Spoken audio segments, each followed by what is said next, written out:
What is going on, party people? Hello? Hello. How you all doing today? Welcome to Let's Get Wicked, episode 30.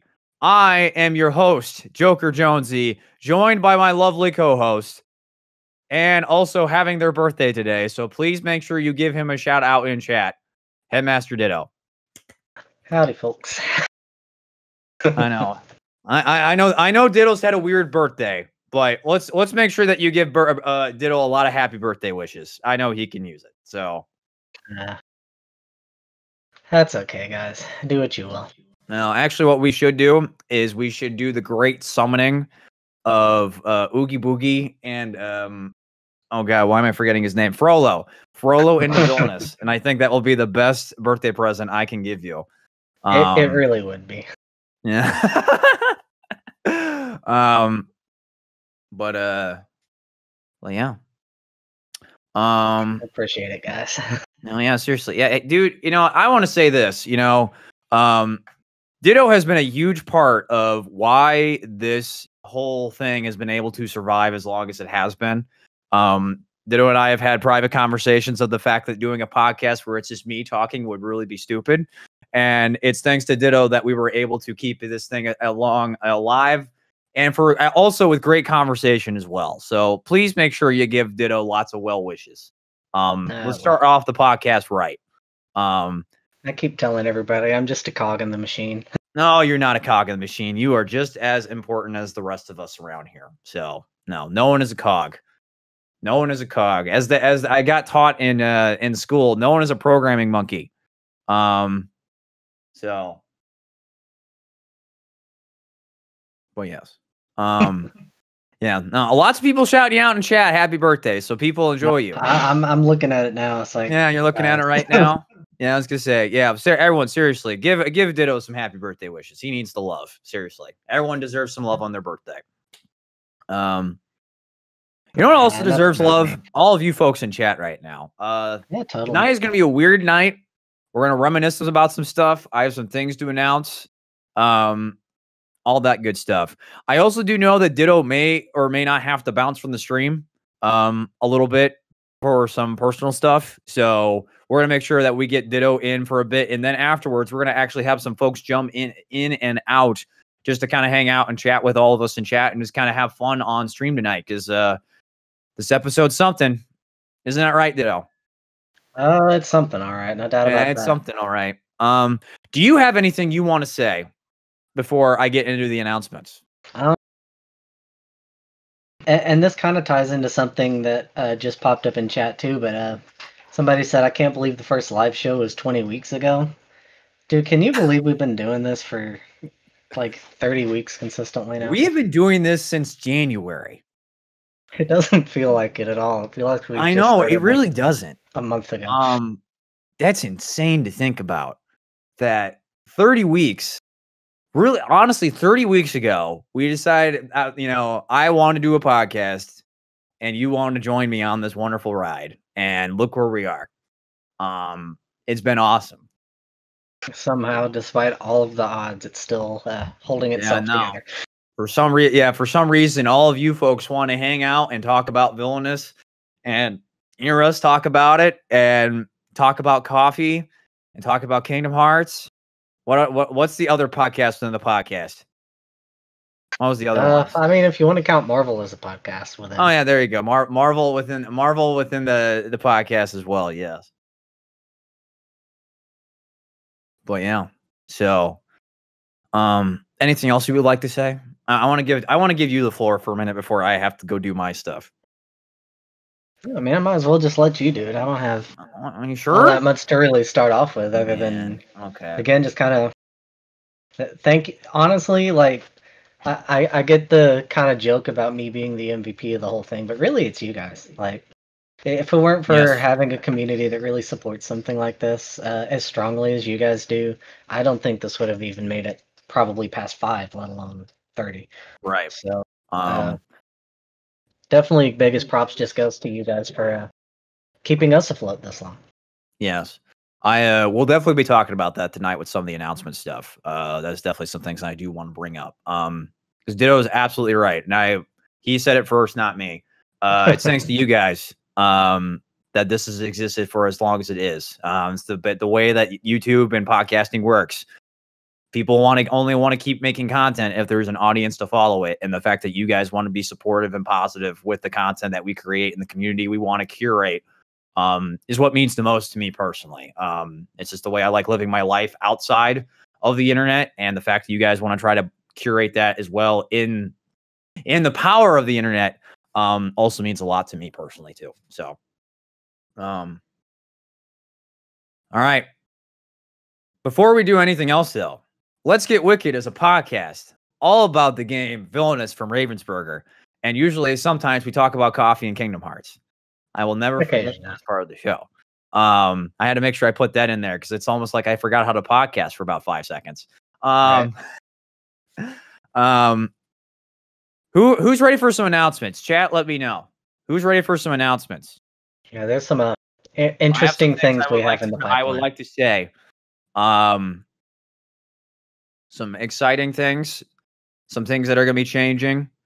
But you guys got to let me know, or else we're going to sit here and talk about Kingdom Hearts and coffee for the next 5 years. That's what we're going to do. Which I wouldn't oppose. Like, I mean, what coffee would you want to talk about? Oh, someone asked, are you drinking coffee right now? I'm not at the moment, just because I didn't have time to grab some before we started. But I've been getting a lot into the Pete's coffee. Recently, that's really good stuff, guys. Go try it. Oh, really? The Pete's coffee. Yeah. So what makes Pete's coffee unique? It's just like, for a lot of companies, you get this just generic, light, medium, dark roast stuff. But Pete's has a lot more like specific blends. Like the one I actually picked up right now has a bit more of a Cuban bend to it than your typical coffee does, and it's really nice. Have I ever tried Death Wish? No, but I want to. I really, really want to. What's Death Wish coffee? Very, very strong. Ooh. Very, very, very strong. I can only imagine. I know a couple people who have had it before and said it was really good. I just haven't had the chance to go grab it yet. I gotcha. So I'm in for just a coffee podcast. Is that the announcement? I bet you that exists. No, it exists somewhere. Yeah, it does. We'll let someone else take those reins.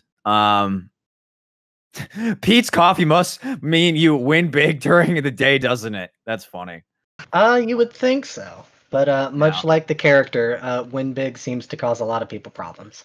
It does. I mean, so it's funny. What was it? Lord of the Board tweeted yesterday about like what game he should play last night, and I told him it was like, all right, play Villainous, but both players play Pete, and all the goals are win big. And every time someone fails win big, you just take your cards and chuck it at the opponent, and the person who wins, who gives their opponent 20 paper cuts. And he totally did not get it. He was taking it way too literally, and I was like, oh man, you don't get it. You don't understand the salt. Like, what was it called? It's like Chaos Sphere or Chaos Orb or something.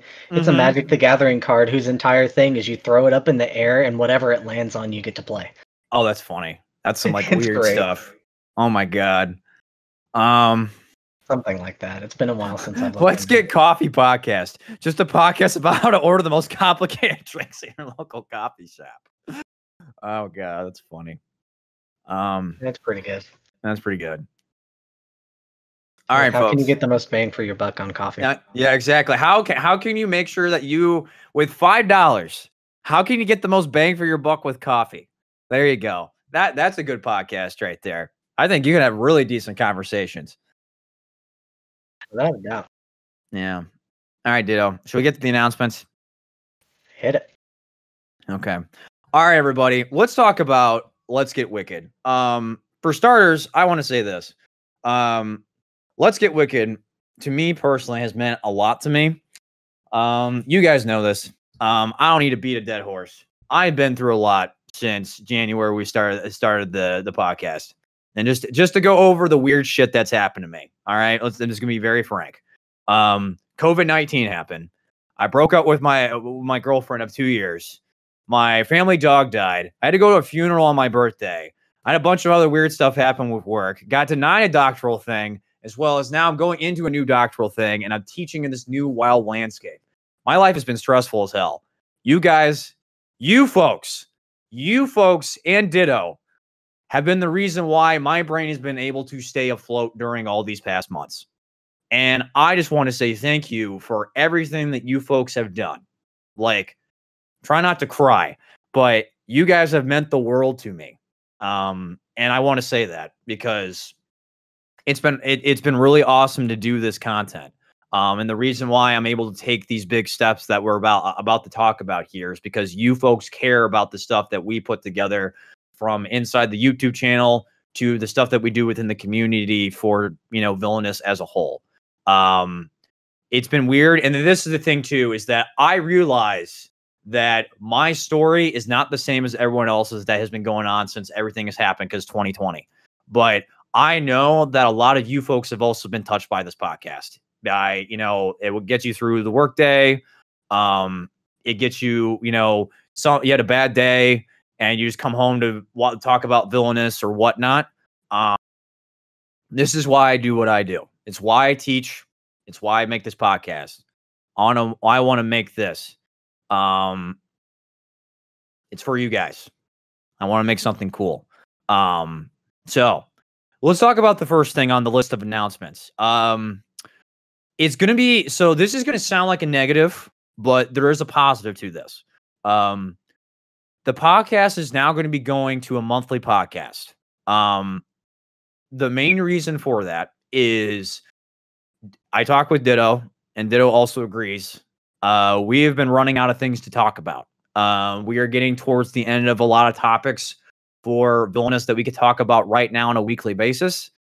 And because of that, we're going to be moving the podcast to a monthly podcast. Now, what that's going to mean for the show is we're going to actually be able to focus more on the community of Villainous as a whole, which is going to allow us to basically now kind of be a way for us to kind of come back as a community, make it a community show surrounding about this game that we all love. Because, I could sit here and say that, it's thanks to myself and Ditto for doing the show for 30 weeks or whatnot, for 30 episodes. But it's really thanks to the game and the community that is curated to have this type of podcast exist for as long as it has. So we're going to be doing it now on a monthly basis, starting at the beginning of the month, still on Mondays. And we're just going to have that be this time slot for the podcast. So that way we can actually start talking about, like, what's our month removal from Marvel? Like, how does that feel? How are we doing with our competitive scenes and stuff like that? We just feel like that's the best way to go forward with Let's Get Wicked as a show. Right. So, because like he said, we've gotten to the point where we've kind of picked the game apart. To the point where there's not a whole lot of really interesting things we could do. Like, we could do some like matchup type things, but I mean, that's not the most interesting for a lot of people, especially the ones who aren't super into the competitive side.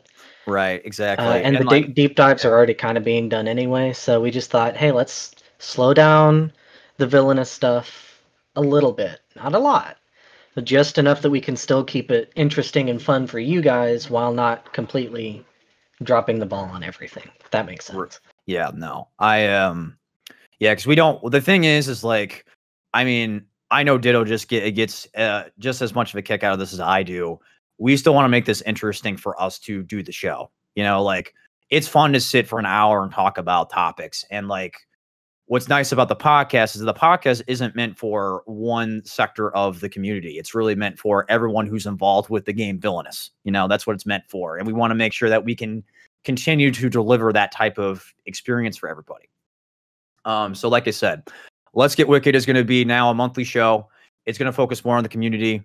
Kind of going along with that too. One of the things I do want to emphasize with just, if you've been a part of our Discord community, I don't need to go into some of the things that have been going on, but I personally want to make this community more about you guys. It is called the Let's Get Wicked, community, but really it's all about the game Villainous. It doesn't surround the stuff that I put out on YouTube. It's all about you guys. So that's why really, like, I'm going to be trying to be focusing on trying to create this place to be a place where everyone can talk about villainous. And it's not necessarily talking about the stuff that I do or my opinions. It's kind of, we're making the joke about the redacted comments stuff, you know, when Marvel was coming out, but something I've had to learn while doing this is the fact that, like, you know, and Ditto can say this, you know, I know Ditto probably feels the same way. Like, our words have weight now. People want to listen and what we have to say. And I want that to not be influencing an entire community of folks of like, oh, if I don't like Marvel, I feel left out. Or if I'm really critical of Marvel, I don't feel welcome here. You know, I don't, because of my opinions, that shouldn't influence you folks. And that's also just with other stuff too. And I've been trying to be really good about that. I know a lot of you folks play solo, and I know I've been kind of critical on solo, but you guys should have fun. You know, like, this is a place to be villainous. Talk about villainous, not talk about the stuff that I do and the YouTube channel and the Twitch and the podcast and all that stuff. It is meant to be about everyone involved in villainous. And I want to make sure that gets echoed everywhere with the community that we've created. Because like I said, this show, the YouTube, all that stuff would not exist without villainous and you folks. Those are the two major factors. Because let's be honest, the tabletop game is about socially interacting with folks. Like, in a community like this, you have to really be careful, especially about situations like this, just because they're inevitable. Let's just cut to the chase on that one. You're going to have problems like this where somebody gets butthurt, or somebody gets angry, or somebody doesn't like this or that or whatever. Mr. I don't like how you're playing Ursula, so I'm going to go on a 20-page rant about it. No offense. Yeah, exactly. Yes, that's just going to happen. It's not something you can really avoid. All you can really do is just kind of, you know, let it ride out and not necessarily make light of it after the fact, but just kind of not let it get to you too much, because this is a place about having fun. Exactly. First and foremost, like we just want to. Because I mean, like, just like what I told you guys, you know, like, I realize a lot of you folks come here as a place of positivity for after your long day or like during these uncertain times, and like, this is where this place should be. This is a place of fun, and like, that's why we get to have fun here. Like, we're gonna have fun here tonight after we do these announcements and stuff. Like, this is sound like all dark and grim and, oh no, the sky is falling. But in reality, like, what we're doing is to make sure it's not only to make sure you folks are having fun, it's also to make sure that folks like myself and Ditto are still having fun here too. That's what's most important. So, but there you go. That's the first announcement. Second announcement. Don't hate us, please. What? Don't hate us, please. Yeah, don't hate us. Yeah. Second announcement. Just because Let's Get Wicked is now going monthly doesn't mean that we're going to be doing not going to be doing as much podcasting.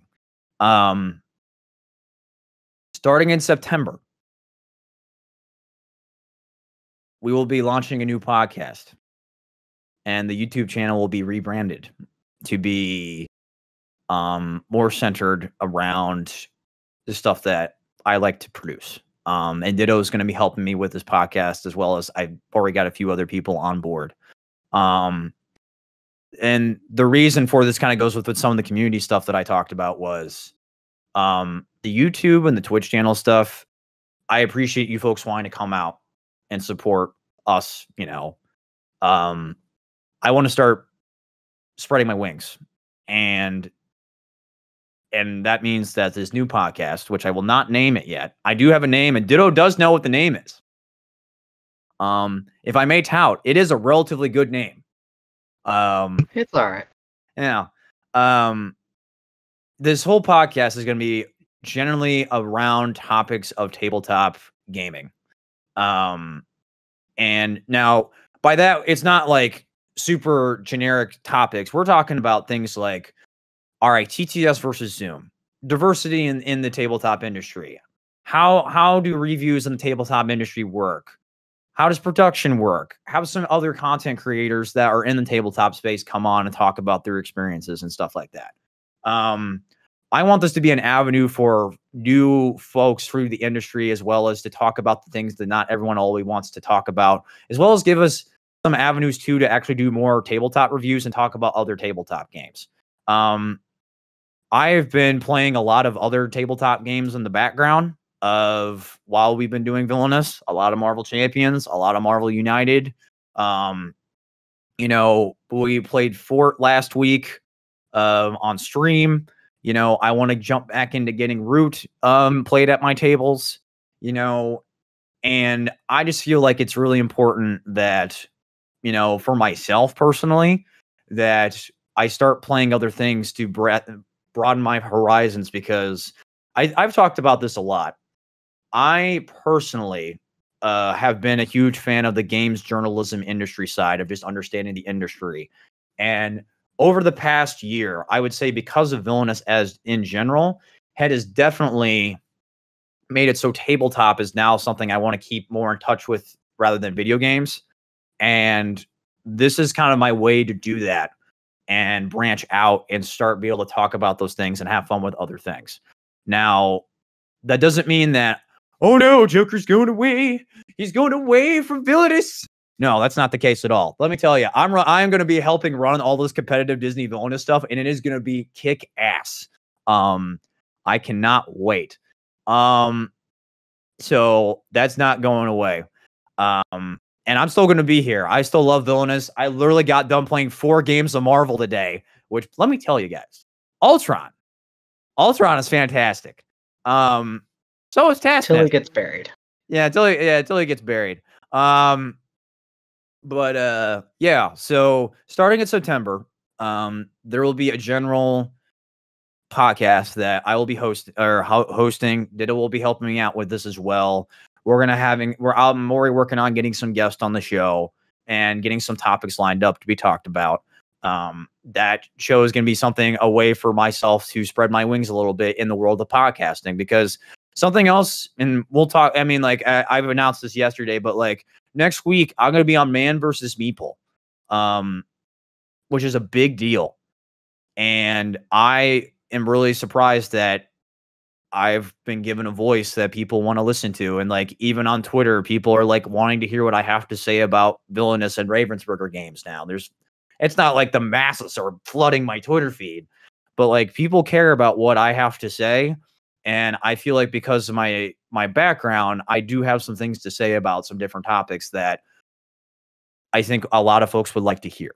And I think is very important for the times that we're in.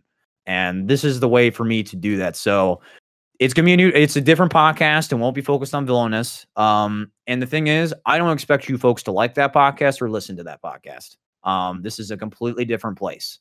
And types of topics we're going to be talking about. But it's going to be fun too. We're going to be able to talk about some interesting things with some interesting people.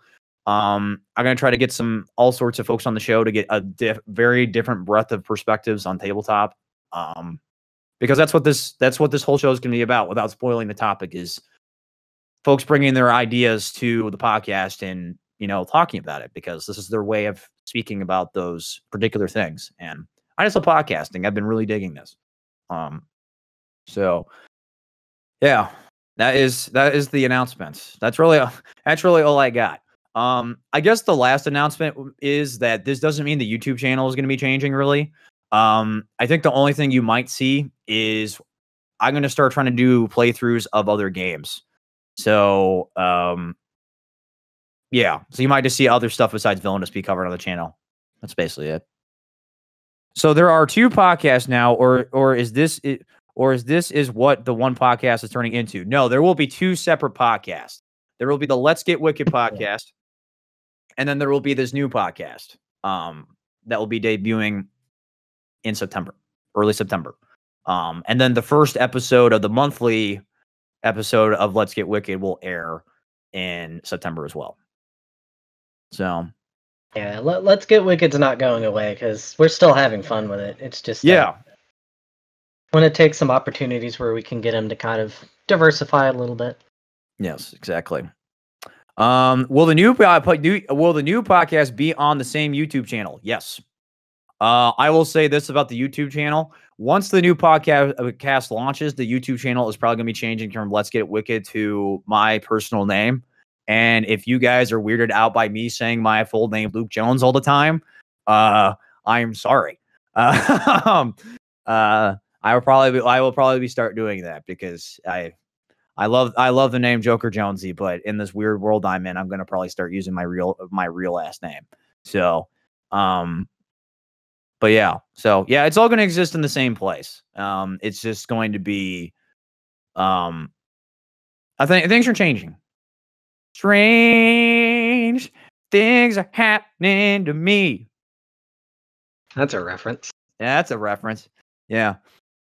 What is it? Joker, Luke Jones, Jonesy. Yeah, that's me. It's actually really funny. Is it? You guys want to hear the story about how my username came to be? Would you guys like to hear this? Go for it. Yeah, go for it. So I interned out in Seattle for 2 summers. The place I interned for was a little company called ID Tech. I don't know if any of you folks have heard of this. Essentially what ID Tech is, it's a technology summer camp where essentially students go for a week and learn something about technology, whether it's like Unity, Unreal, doing Photoshop or Illustrator, video editing and stuff like that. And I did that for 2 summers out there in Seattle. And the gimmick when you are one of the instructors is that you don't use your real name.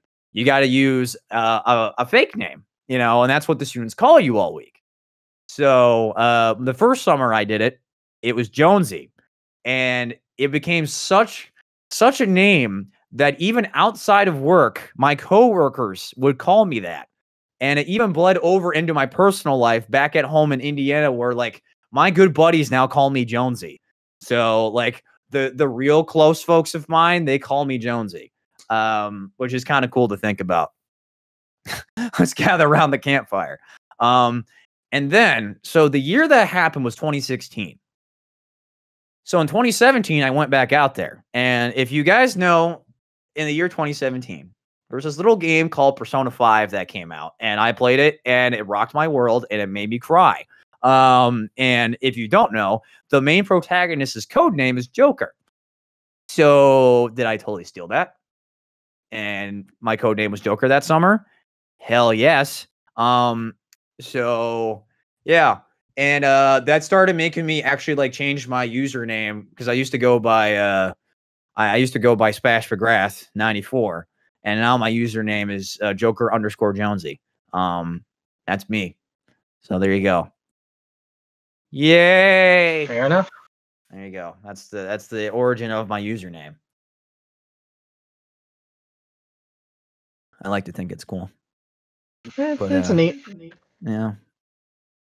There you go. Makes more sense than mine does. Is there an origin story to yours? Not really. No. Come on.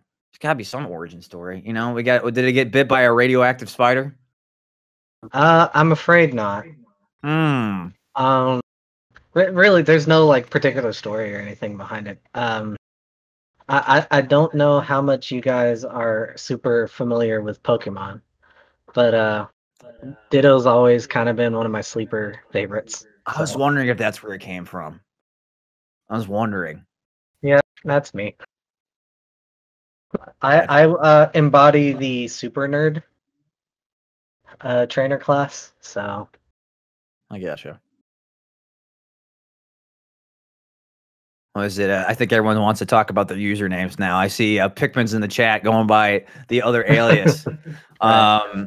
If you want to talk about that, Pikmin, when you're on, feel free to. You are absolutely more than welcome to do that. So I'm not gonna force anyone to talk about their personal details. I want all your social security numbers in chat, everybody. Right. Mm-hmm. But there you go. But there you go. That's kind of that's the announcements, everybody. That's really all I wanted to talk about announcement wise. Just change is good. We're doing some new things, and I hope you are all okay with those things. And if not, that's okay. And it's also just an opportunity for us to spread our wings and do something different and cover other stuff. Just because I think it's time that, our words now mean something in the world of the internet. Like, I jump on Board Game Geek now and Twitter, and people want to hear what Joker Jonesy has to have to say about something.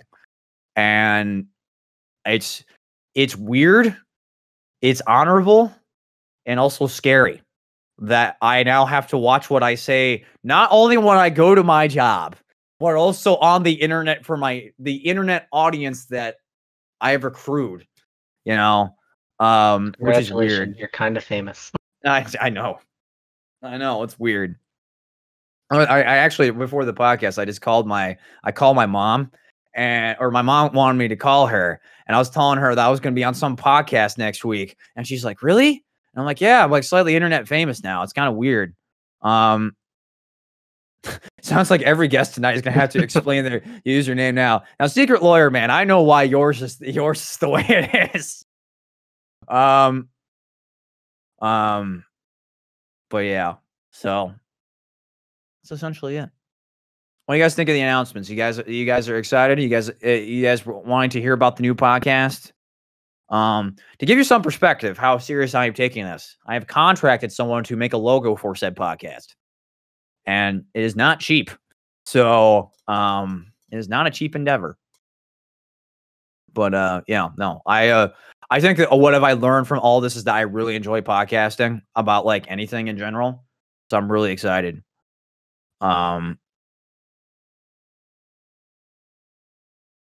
Nettie says I'm here for it. I'm glad Nettie's here representing it. Everyone's talking about usernames now. Mine username was because I would just like chubby pandas. I mean, who doesn't like chubby pandas? Why not? Yeah, seriously, who doesn't like chubby pandas?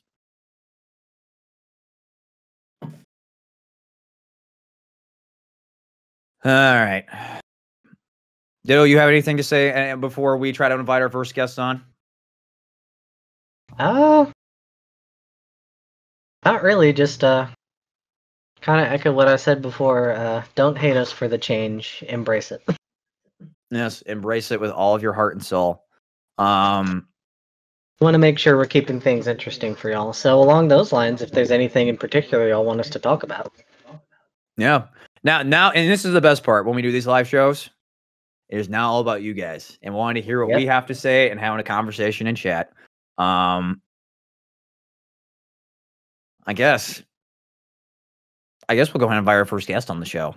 Pikmin, if you're in chat, jump in the recording studio, please. Please jump in the recording studio. Whenever you would like. I know you're here. I know you're listening. Please do. Now we just wait. Oh. Hello. Hello. You are alive and well, friend. Welcome to the stream. How are you? Yeah, good. I did jump in the moment that I heard on stream you invited me, but God knows how long the delay was. It's only like a second or two. Oh, yeah, not that bad. Oh, Jesus, what is dropped? Oh, it's fine. Not just my sunglasses. Pikmin, how are you? Doing great. Had a good day. Great. Apparently, you want to talk about the origin of your other alias. What, the origin of Sir Fluffy So Fluffy? I'm not giving the origin of Pikmin B. I mean, I don't know. I don't know what you want to talk about.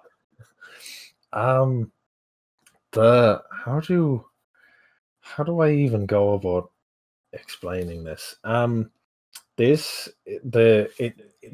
first draft of this username started like years ago when I used to use PlayStation Network. Like way back in the day when like the PlayStation 3 was like the newest thing. And I was so young at the time that like my parents would have set up my account and stuff. And my mom made the account Fuffy059. Oh my God. She made it Fuffy because her full name is Stephanie, and my younger cousin at the time was like a really young kid and he couldn't say Stephanie properly, and he said Fuffy instead of Stephanie. So really funny. she made the account Fuffy059, and I just used that for years on PlayStation Network, playing PlayStation 3 online. So people started knowing me as Fuffy. And then there was one day one of my friends just randomly messaged me like, "Oh, Sir Fuffy, oh, so fluffy." And so it turned into Sir Fuffy, so fluffy. That's funny. That's really funny. I don't think I've ever heard a more endearing backstory behind a username. And to be honest, I quite like the username. It's really nice. It is a really cool username, and it's funny too when I realized that was actually you in the chat, because I didn't realize it, and I thought it was another person from Ireland. But then you were like, "Yeah, that was me in chat," and I'm like, "Oh, so you got two aliases on the internet. I see how it is." I mean, yeah, I've got 3 or 4. I only got 2. Realistically, I actually do have a Pikmin B Twitch, but I forgot the username one day, and I had a nightmare resetting the password, so I was just like, "Yeah, that sounds about right." Username. And now I have access to the Pikmin B one. But well, there you go. What does it matter now, though? I started using Sir Fuffy, and here I am. Exactly. Now we just know who you. Now we know who you are in chat. It's just like it's just synonymous. You know. But yeah. Well, there you go. That's the origin story, everybody. I hope you folks enjoyed the. That's what the title of the podcast is. Story time. Story time. That's what it's going to be. Story time with usernames. I noticed someone mentioned that backwards picture of Prince John that I put in the Prince John. I saw that. That was so funny. Up last night. Well, I don't know if it's because just the way he's drawn or something, but it looks so weird backwards. Like it looks so much weirder. I'm going to download the image and show chat because it's really funny. It's like you get so used to looking at it from a particular angle that you flip it around and all of a sudden it's like, wait, that doesn't look right. All right, I'm pulling this up for chat. Give me 1 second. I'm saving it onto my computer and then I'm going to pull up the image. Because it's weird. All right, hold on. I'm gonna move Discord out of the way. Oh, Discord? Yeah, because I don't need you all seeing my private DMs. All right, here we go, everybody. Here we go through the power of the internet. Here it is. This is Prince John. This is Prince John. I want you all to look at this. It is beautiful. It is amazing. I need this in my life or else I will cry forever. I hope you all enjoy this. Look at this face. Hold on. I'm going to zoom in. I'm going to zoom in and just scroll up. Look at that face. It's so you can clearly tell that that's not right. No. No, not at all. No, it's not. It's not right at all. I'm prepared to screenshot this. Yeah, I've got the right idea. Don't mess with things, guys. Yeah. Don't do it. Don't screw with things. What is it? I can send the image of all of them if you want, because I just took a screenshot. Oh, please do. Of all of them. Please do. Please do. Okay. Hold on 1 second. What is it? I know Ditto just let me know he does need to get going. So Ditto. Got a couple things in the background that I need to go get taken care of. Well, thank you for stopping by, Ditto. I do appreciate it, and have a good birthday for me. Oh, anytime. Yeah. Try to. Y'all have enjoy the rest of the stream, guys. Chat. Tell him happy birthday and goodbye and all that stuff. Ditto. Have a wonderful night. Have a good rest of your birthday, friend. See you guys. Bye. All right, Pikmin. It's just you and me. We're going to run this show to the ground. Wonderful. I'm trying to find the image I had of all of them, and I can no longer find it. My God. Oh. So, friend, how does it feel? How does it feel being a part of this community for so long? You know, I didn't expect it. I sort of every summer a game sort of befalls me, and I never know what it is. And this is by far the strangest one, and it's the one that's sort of like, you know, and it's the strangest like circumstances. that have arose from it. I never thought I'd have, was it like 20 or so people listening to me talk about a game, you know, every time I'm on stream, or I'd end up like moderation on the Discord. It's just been really weird. Well, it's because you care. I mean, if we're just being honest, it's just like, you know, when you're a fan of something, you really just want to jump all in on it as much as you can. If you really like, if your heart and soul is there. And I just know that from the things that I love. Like, I remember when I was really into Persona 5 and still am, like, you just want to absorb yourself in everything that has to offer as much as you possibly can. And like, you're on that kick for a long time. And that's what's been really weird about Villainous for me. And I assume you can relate to this, is where normally when you're a fan of something, you're like into it for like maybe a month or two, and then you kind of fall off. But like, the game since God, last August, it's been a year now, and it just hasn't stopped. You know, it's crazy. It really is. It's that's it's the same feeling entirely. That really is it. You know, but it's a credit to how good the game is. Yes. Too. Absolutely. It's oddly good. I feel like it's a little bit like people compare this game to Smash Bros.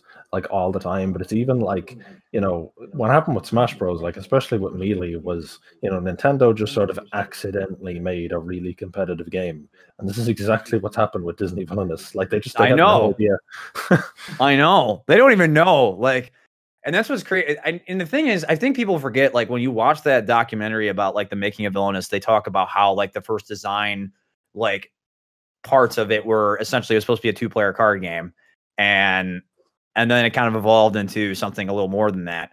And I've said that this game has definitely, like, when you play it in a 2-player game, like, it has those roots, but when you compare it to Smash Brothers, it's like, yeah, this game was also meant to be played up to 6 players. You know, you can just go nuts and just go crazy and have fun. You know, like, it's really cool to see a game designed in that factor in the tabletop space. You don't really see that very often.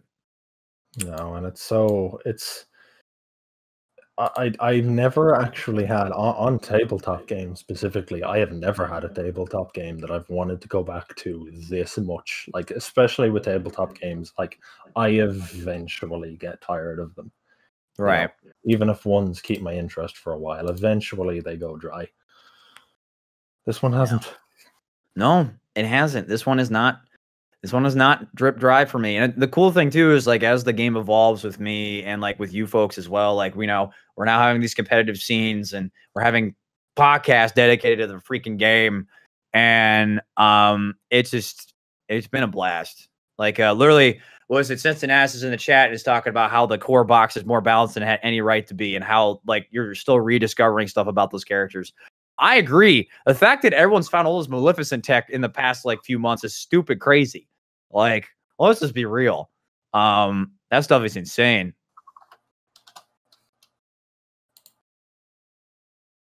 I think Cincinnati kind of, like, realistically, Cincinnati is kind of the go-to person for that, because now with the Maleficent stuff and before with the Yzma stuff, like, you know, it's pretty apparent Cincinnati was the, like, Magic the Gathering guy. Not gonna lie. Yep. No, it doesn't surprise me at all. It doesn't surprise me. Not in a bad way though, because I mean, like, we need those people to crack those characters. So, hey, Cincinnati, if you want to consider this like a favor, could you like go learn Ursula, make her top tier, please? Play Ursula for a few weeks, please. Yeah, play Ursula for a few weeks. And just like bash your face into the wall. Speaking of bashing your face into the wall, can I just quickly tangent about Marvel Champions for like half a second? So quick tangent. The Hulk Hero Pack came out yesterday, and I went and bought it. Went to my local game store, purchased the Hulk Pack. I sat down today after playing Villainous to play some solo Marvel Champions. The Hulk is the absolute bane of my existence. I was literally screaming and cussing at this tabletop game because Hulk is so hard to use. I literally took me 8 attempts to defeat the basic villain. 8. Oh my God. It was awful. I was literally like sitting there trying to figure out like what the hell to do. It was funny is the two aggressive characters, Thor and Hulk, are like some of the worst characters in this game. And I was jumping in on the Man versus Meeple Discord, what I'm a part of now. And like they actually have a whole channel dedicated to Marvel Champions. And I was like asking like, guys, someone has to help me. I am doing something wrong. And they're like, no, he's a support character. You should only play him in 2 players. And I'm like, why? I'm getting so mad. Because for those of you who have seen my Marvel Champion streams, so the gimmick with Hulk is the fact that he has the best damage output of all the characters in the game. The catch is though, is that there's 2 things. Number 1, he cannot remove threat from any scheme. He has no thwart. His thwart is 0. Like by default, cannot thwart. 2, when you are in the hero mode, at the end of your turn, you must always discard all of your cards. Always. Which sucks. It sucks. So you can never actually ever have a plan with Hulk. You just have to kind of go in there guns a-blazing and smash stuff, which in theory, yes, is very thematic with the Hulk. I got to give him that. But oh my God, it's hard. Like there was a turn though, I dealt like 18 damage. But even when you deal 18 damage, you can't win. So yeah, Hulk there you go. Tangent over. Hulk just seems to be like, you know, reoccurring crazy character in whatever game he appears in. Oh yes, for sure. Absolutely. Also, I am about to send you an image in Discord. Are you about to send me the images? Mm-hmm. Oh, sweet. Oh, the one image. On the one image? I will say Pete and Evil Queen are probably my favorites. Oh, yes. Are you guys ready to see some weird stuff?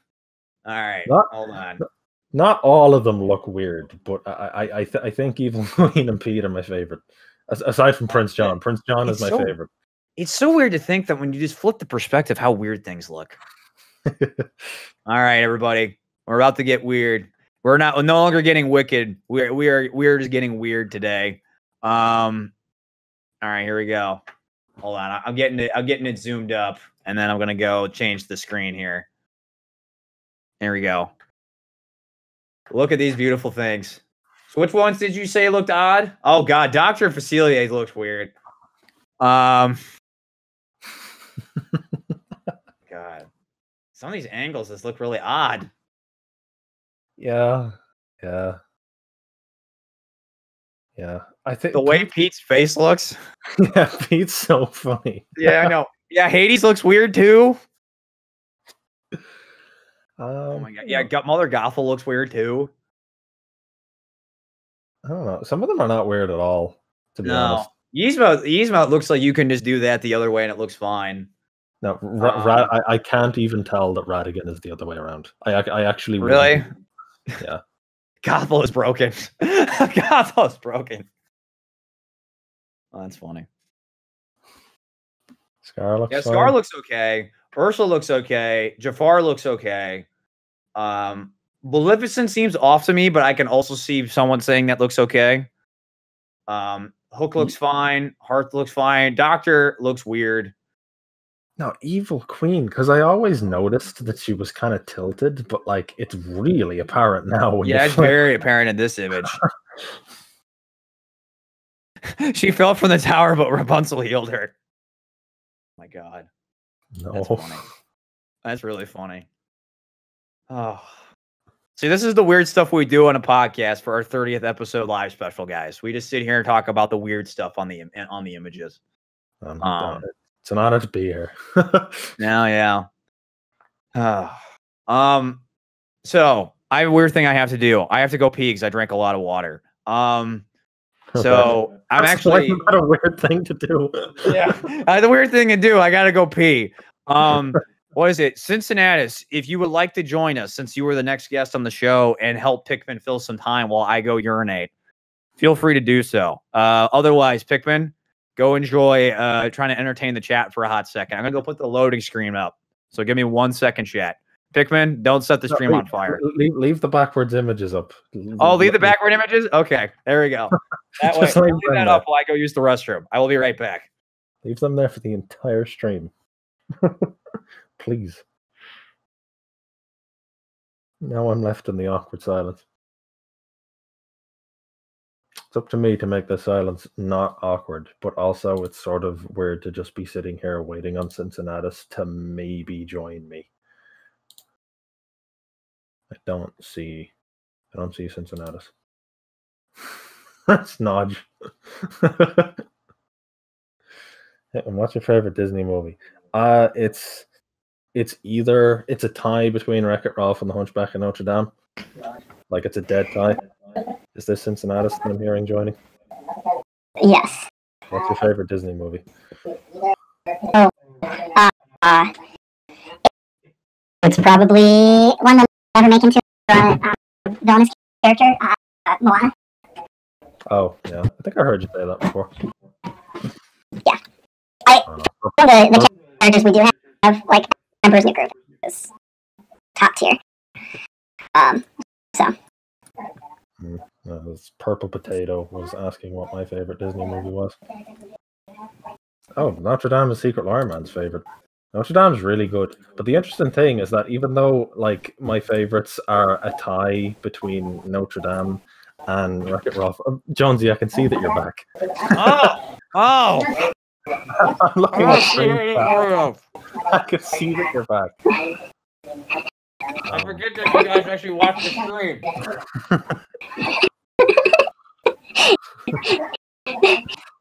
What was Had to talk with your mouth full. It was key. Oh, exactly. I do whatever I want. What's the sugar in me? Yeah, put some Oreos in there. For some reason, even though my favorites are a tie between Wreck-It Ralph and Hunchback, there's something about King Candy that I want him in Villainous so much more than Frollo. I don't know what it is. All right. He's a very compelling villain. So all right, guys. I need a chat and you two to tell me about King Candy. Like, I get that he's a good villain. He's cool. He's in a cool movie. He does some cool things. I need you all to make your case to me right now about King Candy, live on the show. So, I want to jump on top of anyone, but so from a thematic point of view, he feels so like devious and villainous, while at the same time his goal doesn't just have to be like vanquishing someone. It's not like just defeat someone, which is kind of just like a tired thing at this point, and it doesn't necessarily mean the gameplay has to be bad. But like, who really cares about that? Whereas he just like wants to be the best and wants to win, and it's so evil about it, and it's really a compelling theme. And I just think his gameplay, whatever they come up with, will be really cool. That thing you've talked about in the past with a tile like Radigan would be just so cool, especially if it got manipulated more than Radigan does. Like fake cards, your cards, kind of the Ursula change form kind of thing, but being a tile instead of a locked location, since we all hate locked locations. Yes, we all do. At least I do. But yeah. All right, Pikmin, I need you to make your case. For me, I don't ever consider the gameplay per se when I really want a villain, and this is coming from like I've played Smash Bros a lot, and an awful lot of the time I found that like when I really want someone in Smash Bros, it's like me enjoying looking at the character and playing as the character is different from like me playing Smash Bros competitively. Oftentimes I'll just pick a character that like, the mechanics and stuff click with me. Like back when I played Smash Bros, I used to play as Lucas, who was from like Earthbound or something, I think. And I never... You're a Lucas player? I hate fighting against Lucas. Lucas sucks. But the thing is... That's my soul coming out. I don't know who Lucas is. I don't care who Lucas is. I win with him, and that's what matters in terms of like the competitive thing. And because I play Disney Villainous competitively, if I don't like King Candy's gameplay, it's not that big of an impact to me, really. I'm sort of expecting not to really like him that much. Maybe I'll love him. I don't know, but I don't mind about the gameplay as much. The thing with King Candy though is like I want to see his cards. I want to see like the salmon color board, you know, like the salmon pink and like the card backs and stuff with like candy canes and lollipops. I want to see his mover. I want to see his card art. Like I just want to see him in the game, you know. And I do love him as a character as well. I want to like, you know, I'm interested to see like what they do with him thematically and stuff. But again, it's not the core mechanics of the gameplay. I mean, how many people were excited for Hades and then didn't like him when he came out? You know, it's sort of like it's King Candy when he comes out may end up being this bottom tier meme, and I'm perfectly prepared for that. You know. But it's I want to see him. I want to see him in the game. I want to see his cards and stuff, and he would be a perfect fit. And I like character, you know, if that makes sense. I think the gameplay doesn't like. I don't care how good he is.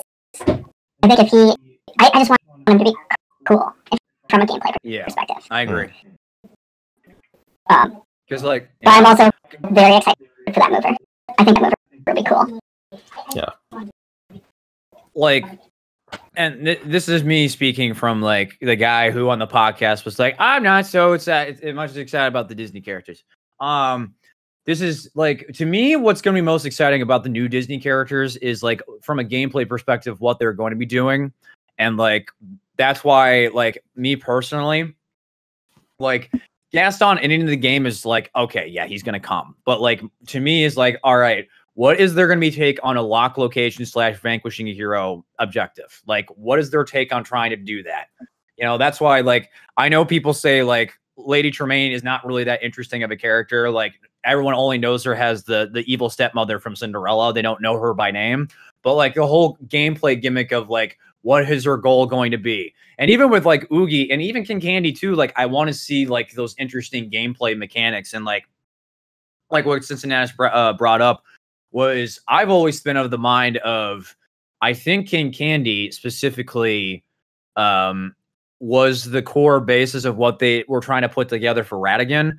And I think if they were going to put together King Candy for this game, they would take the whole objective tile and make it so it's a constantly switching thing.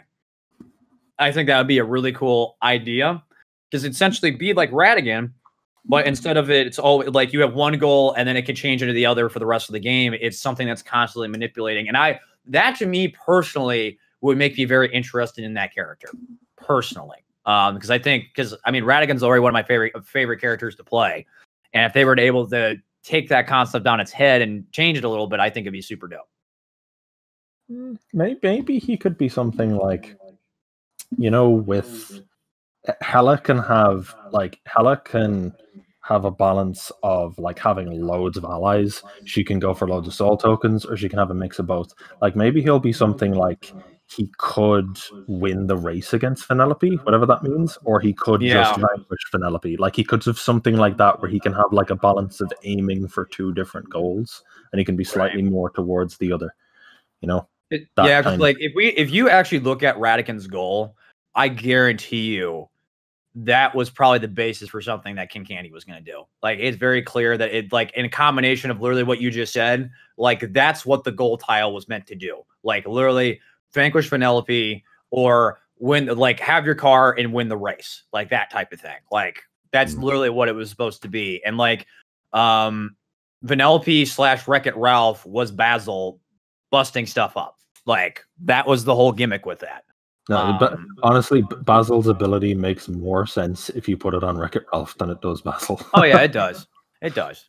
And honestly too, like, cause it doesn't remind me too at the end of Wreck-It Ralph when he goes turbo, like his whole thing is he's trying to defeat, like he's trying to get rid of Vanellope, but like he's also trying to get rid of Ralph too towards the end of the movie as well. It's like I'm pretty sure I know exactly what he says. I'm Turbo, the greatest racer ever, and I did not reprogram this world to let you and that halitosis-riddled warthog take it away from me. That's exactly what he says. Okay, so it makes sense. It would make sense to defeat one of those characters as the end objective. Yeah. But again, though, it's just about not letting them take it away from him. Right. It's, you know, because I think as well, on the Ratigan thing, he could have used in prison because he puts Penelope in the fun dungeon. Right. You know? So like that could have made sense as well. So maybe he could have just something like, you know, capturing Penelope is probably some more options than just defeating her. Like, maybe he's just a villain who can go about his goal many different ways. We'll have to see. We'll have to see. I'm not going to be upset if it's not one of these things we predict, but I mean, they all sound really cool. I have complete trust after Perfectly Wretched. Oh, yeah. All three of those characters were just so cool thematically.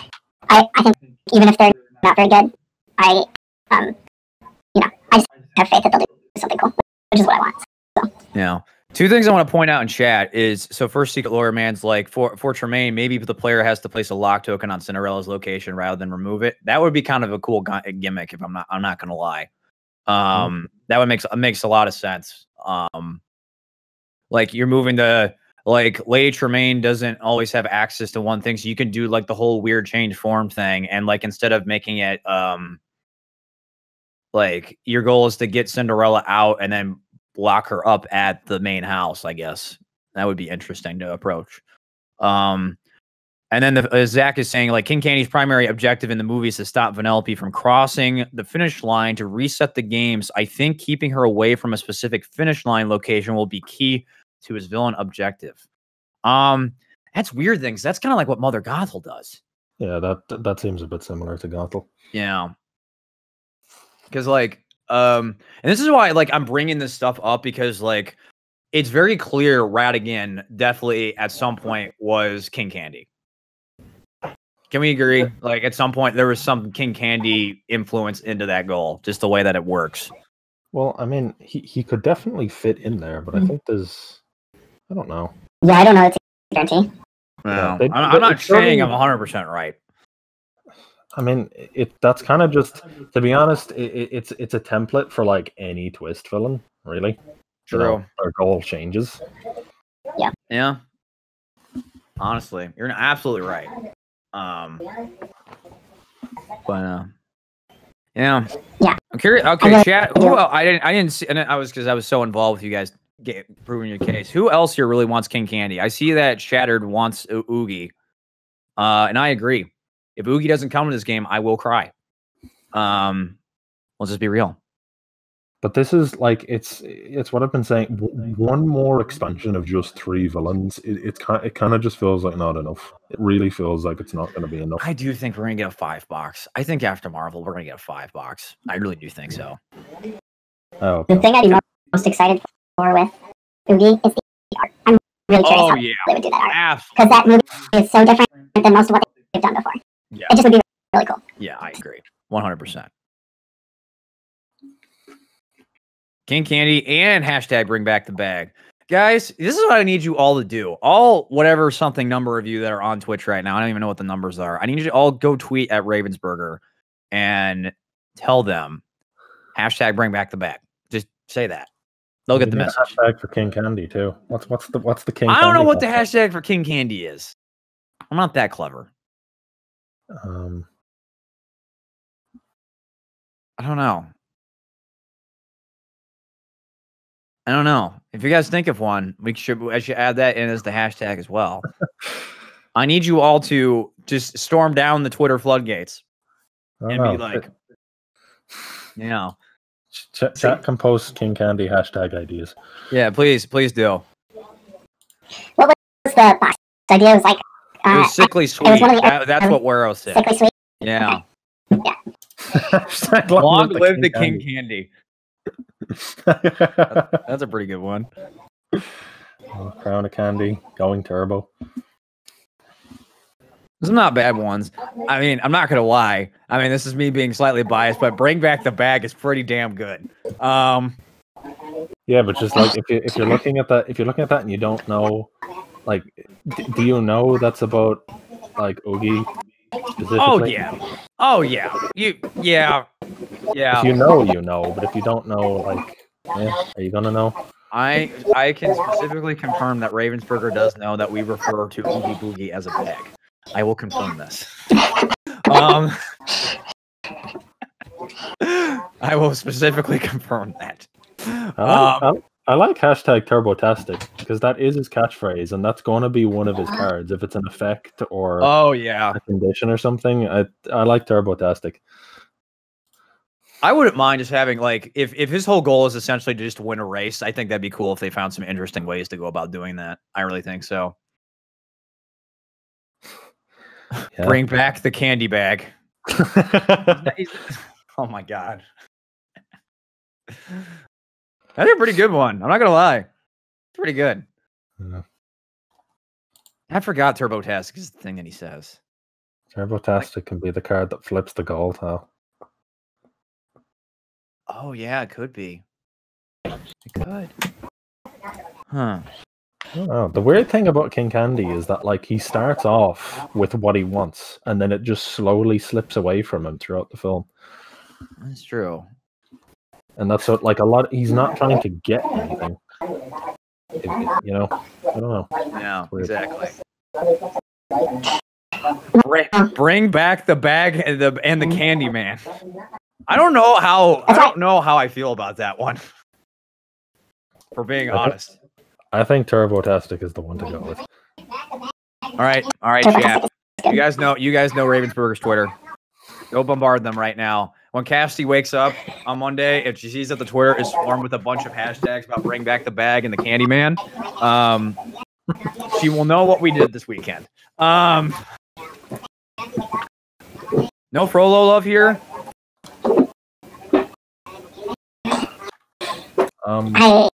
Look, I don't know what you would do for it. Frollo's kind of creepy. Look, I would love to see, like, I mean, the art for Hellfire would be like some of the best art in the game, probably. But like, it's I've said already that, like, you know, Wreck-It Ralph and Hunchback of Notre Dame are tied for my favorites. I cannot explain why I wouldn't be that excited to see Frollo win. I don't know why. I think it's just that, like, I don't know what the hell his goal is. Yeah, I guess it's like how is his goal interesting? How does that make an interesting character for the game? Really? Yeah. You know?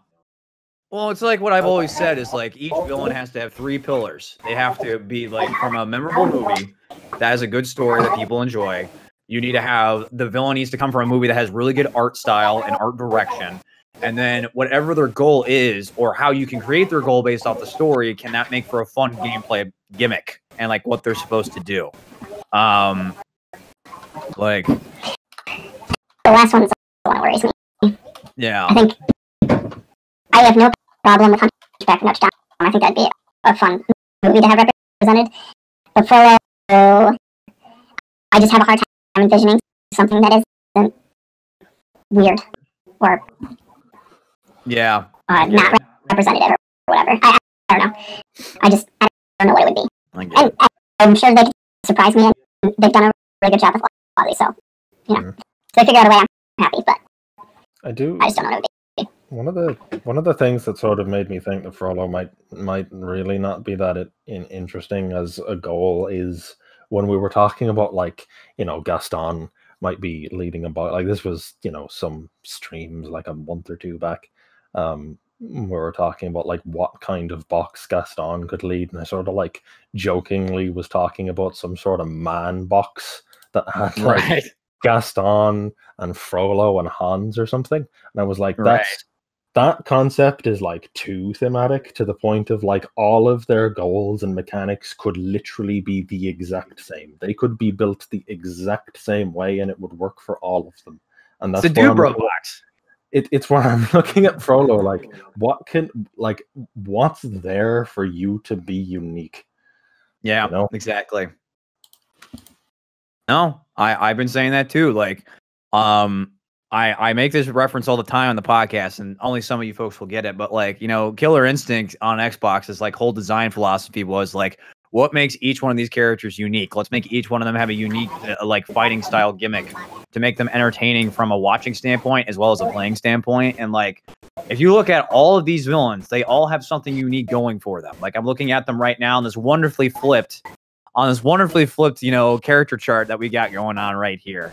All those characters have something unique going on that from a gameplay perspective is interesting, and how they operate and what they do.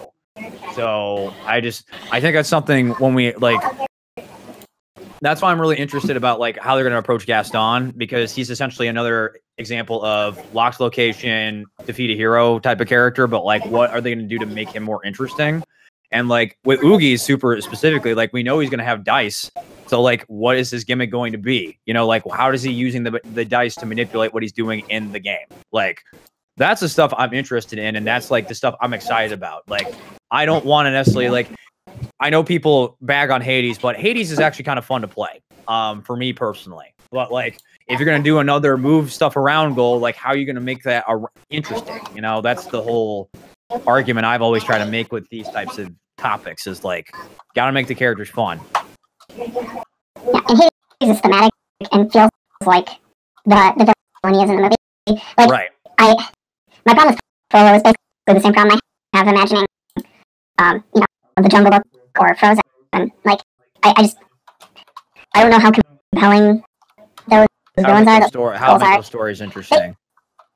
Ravensburger has really creative people, and if they can figure it out, cool. I'll be very happy. But I just don't know how it would work. So no,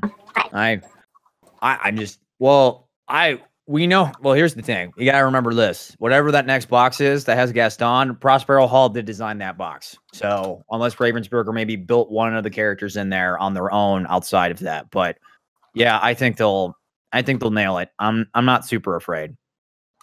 But yeah. So I'm not too excited. Like dice will be interesting. On a personal note, I'm not gonna like the dice character. I already don't like the amount of luck involved in that fortune pile. Well, my thing with the luck has always been is like with the Queen of Hearts specifically, like Queen of Hearts is like a slightly random character, but her whole gimmick is the fact that like, yeah, you can manipulate that. Same thing with Dr. Facilier. So like my expectation with the dice with Oogie is that they'll find a way to manipulate the dice. So they'll find a way to make that interesting. So it's a thing where the Dr. Facilier player can be playing horribly. They can be swarmed with heroes. They can have a fortune pile that has more than half their deck in it. And if they just get lucky, they can win anyway. That's my problem. That's true. I don't know. I think like it's mostly fine. Like, yeah, they can get lucky, but like the talisman's what holds that back. Right. Exactly. Like, and then the luck is like just putting the odds in your favor. I think it's a bit like Queen of Hearts and things too. Like you could argue the same type of stuff. She doesn't have anything that reverses her progress, and then you still can, you know, go early and maybe get there. And I don't know. I think at some point you want inevitability, and that's the reason something like Radigan, who once he gets to a certain point is just unstoppable. And I think that's fine with Doctor. Maybe Doctor is a little push, but not. I don't know. It doesn't bother me. I don't think the talisman really. I think if you're vanquishing the heroes constantly, the talisman actually, because the talisman can move a bit. Then, you know, when a hero that has the talisman is defeated, it goes on to a different hero, that kind of thing. But like, if the Dr. Facilier player is swarmed and like, all the heroes are out, then it's sort of like there's no one to give the talisman to. And also, how difficult is it to vanquish and play cards will tell on the same turn? Like, it's not really that hard. And someone who plays Dr. Facilier is probably his main in the competitive environment. I will tell you, lacing your realm up with allies to defeat those heroes is pretty good. But I'm talking in the context of someone who was not good at the game and just winning anyway by luck. That's true. That's kind of my problem with it. I get it. No, it makes perfect sense. Yeah. I get it 100%. And then you get those salty wins where it's just like, where it's just like 15 card fortune pile. Luck is on my side. Bam. I don't know. I think there's something to the appeal of this game with the variants. Like the part of what I really enjoy about this game is that you aren't just guaranteed to win by being the best player at the table, kind of thing. I do think there's like a real appealing factor to that variance in that it makes the game interesting. You want to be rewarded for playing well, but also like I understand Doctor is frustrating, but also it doesn't bother me, I guess. No, I remember, I think it was Secret Lawyer Man that posted in the Discord one day about, like, you know, optimizing a game until it's just like it's not even fun anymore because it's like there's too much of a method to like how everyone wins. So like I'm definitely on the side that, like, you know, random factors, especially it's a card game, random factors are good, you know. I just don't like it when it's heavily integrated into the character's mechanics as well. I think what the things I really like about this game that helps mitigate that, a lot of that for me, because it's a card game. The deck is always going to be randomized in some shape or form. So it's kind of like, how do I use these cards in a particular way? I think there's a lot of mind game stuff to this game too. Because like one of the reasons why I love Killer Instinct is the fact that game is all a mind game where the game's combos are not like, oh, I'm trying to sit here and execute this piano key, you know, symphony orchestra thing. It's more of like, I'm the player who's getting hit is also engaged because they have to like combo break and figure out how they're supposed to break it. And I think at that level with Villainous, what I personally like is like when you get to that level, you are now trying to mind read what the opponent has to make decisions. Are you going to get risky and make a move that's going to progress towards your goal? Or you think they're going to have a particular card and you want to play defense and hope that you're going to pull the right thing to stop them? You know, like I think that also helps a little bit with like the randomness, quote unquote, of certain things. And yes, Dr. Vasilia can be super frustrating sometimes. But that's like some of the stuff I realized as we've gotten super more into the competitive side of the game is like, that is the stuff that I absolutely adore, where I literally have to guess if Brian's got a stupid sword or a swashbuckler in his hand when he's playing against Captain Hook and might be able to kill Peter Pan the next turn. You know, like, can I make those guesses? Can I make those decisions correctly? I was playing against Brian today, and I don't want to start a Marvel versus Disney thing, but in the 1v1 environment, the conditions, it's one of the things that I really like about the conditions is they create that that guessing game and that bait switch. Like I was able to set up a situation where I favored Brian. I forced him to have to move an ally to vanquish a hero so I could set off one of my conditions. And I played like a reverse hero so he would do that. And like there's these like subtle things you can do, and sometimes if they recognize what you're trying to get them to do, then it's immediately just useless again. And it's those games that are just so fun. No, those are the best games. Like honestly, they're the most incredible games. On like I'm so sorry since you didn't get to see the match, but the match that I played against Brian where I was Scar and he was Captain Hook that Pikmin judged for our prologue. Oh my god, like that game was incredible. Like just those are the games that I live for in this game. That I have not had that with Marvel yet. More of Marvel's like my overall enjoyment of the game is just very much higher because there's just a lot more stuff that I like from like a thematic as well as like a personal standpoint of just a few gimmicky stuff. But like I said this last night on stream and I still stand by this, 2-player Disney Villainous is the best way to play this game. Like it's still the best way to enjoy the most out of the game to get everything that it's trying to tell you, from like teaching you how to learn how to play with a villain in the most effective way. And like seeing those crazy interactions that you're talking about where like you're trying to play the conditions and the fate cards in a particular way to block them from doing this stuff. I just think that environment is me personally, my opinion, and I will be talking about this on Man vs. People next week. My opinion, 2-player Disney Villainous is the best way to play Villainous, period. Even with Marvel being said, like if you put Disney and Marvel and like what is the best way to play any Villainous game? 2-player Disney Villainous, hands down, best way. Yeah, I love the game all over the place, but that one, like 2-player Disney Villainous, is proven time and again. That is very, very big. Yeah, good. So it's the most consistent time that I've had fun playing this game, which I think is what I think is really reigns supreme. Like, not to say that like, and we did this last night too. Like, we played multiplayer. on stream. And like, I mean, we all had variable opinions, but like, that's the thing. Is like 2-player Disney bonus. I've always had consistently a fun time.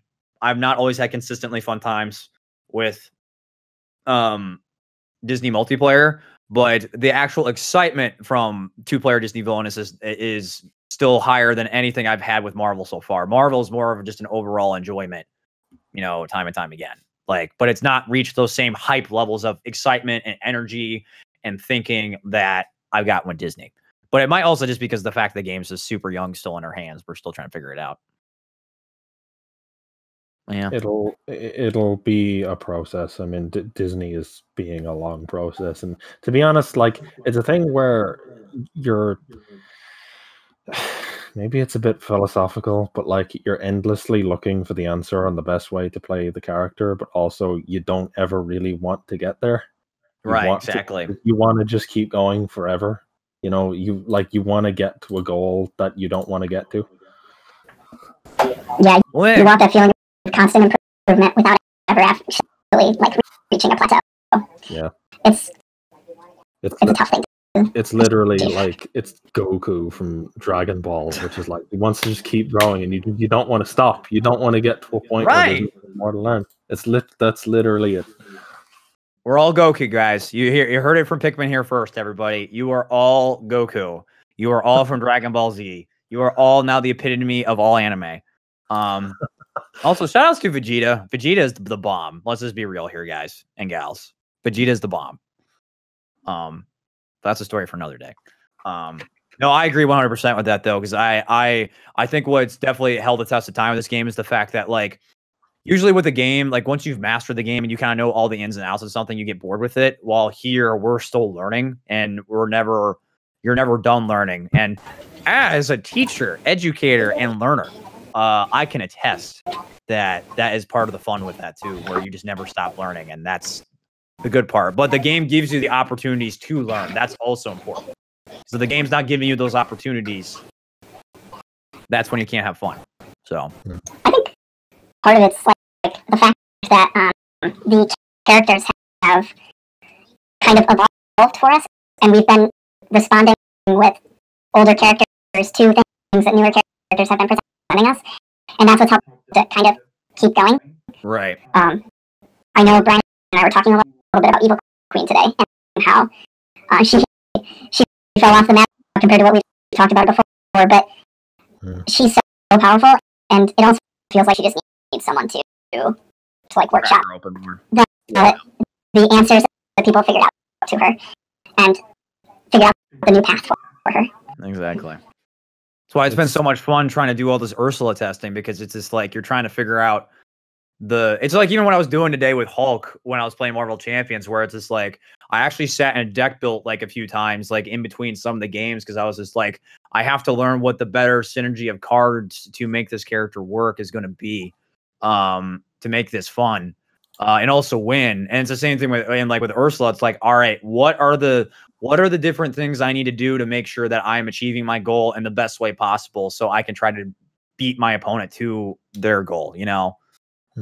Like that stuff is super fun to me still. Like, and like all these characters, and the thing too is, as other characters rise, other characters fall, and then it's up to us to make those characters that have fallen come back up, which is what's going to make this fun, because that's going to keep shifting, and this game will never end. This game will never end. You know, doing a league. On the Evil Queen thing, I think the thing with her is she got too good too quick, that like no one ended up being interested, like labbing her and playing her over and over and over again to try and make her better, because there was no better as far as the community was concerned. Now she's in a place where there is, and I think she does have some catching up to do, but she got too good too quick, and she was no one's favorite because of that. Yeah, I agree. Yeah, because it's just like happens with like any character that's super powerful, is that no one wants to play with them, you know, and they just don't want to figure stuff out. Stuff like that. So you all need to watch my wife play Evil Queen. Your wife's insane stuntman with Evil Queen. It's kind of crazy. I saw the match. Nuts. Yeah, also, shout out to everybody. If you want to go watch someone else play games besides myself, go follow Stuntman's Twitch channel. Like, seriously, go give the man some love. Seriously, go follow Stuntman. When you got some time, pop in. The tournament this weekend because Zach was asking about seeing Prince John versus Yzma, and I don't have time to play tonight, but because I have to leave here in a minute. Yeah, I was gonna say thank you for stopping by, Cincy. I appreciate it. We'll probably see that Saturday. So yeah, no, I'll be doing a more form, like, for those of you listening to the podcast, Saturday, August 15th, a week from when we were recording this show. Starting at 11 a.m. Eastern Standard Time, we will be running the Final Four prologue for the Wicket League. So to see our top 4 contestants, well, 2 of them that we're speaking to right now, Cincinnati and Pickman, will be there. So it's going to be an awesome showcase of high-level Disney villainous. It's going to be insane. I cannot wait. I'm super excited. Cincy, I know you have to go. Thank you for stopping by. Yep. Appreciate it. Thanks for having me. I'll see you guys. Thank you for proving your case with King Candy. I'm more interested now. So I'm very excited. All right. Hashtag Turbotastic.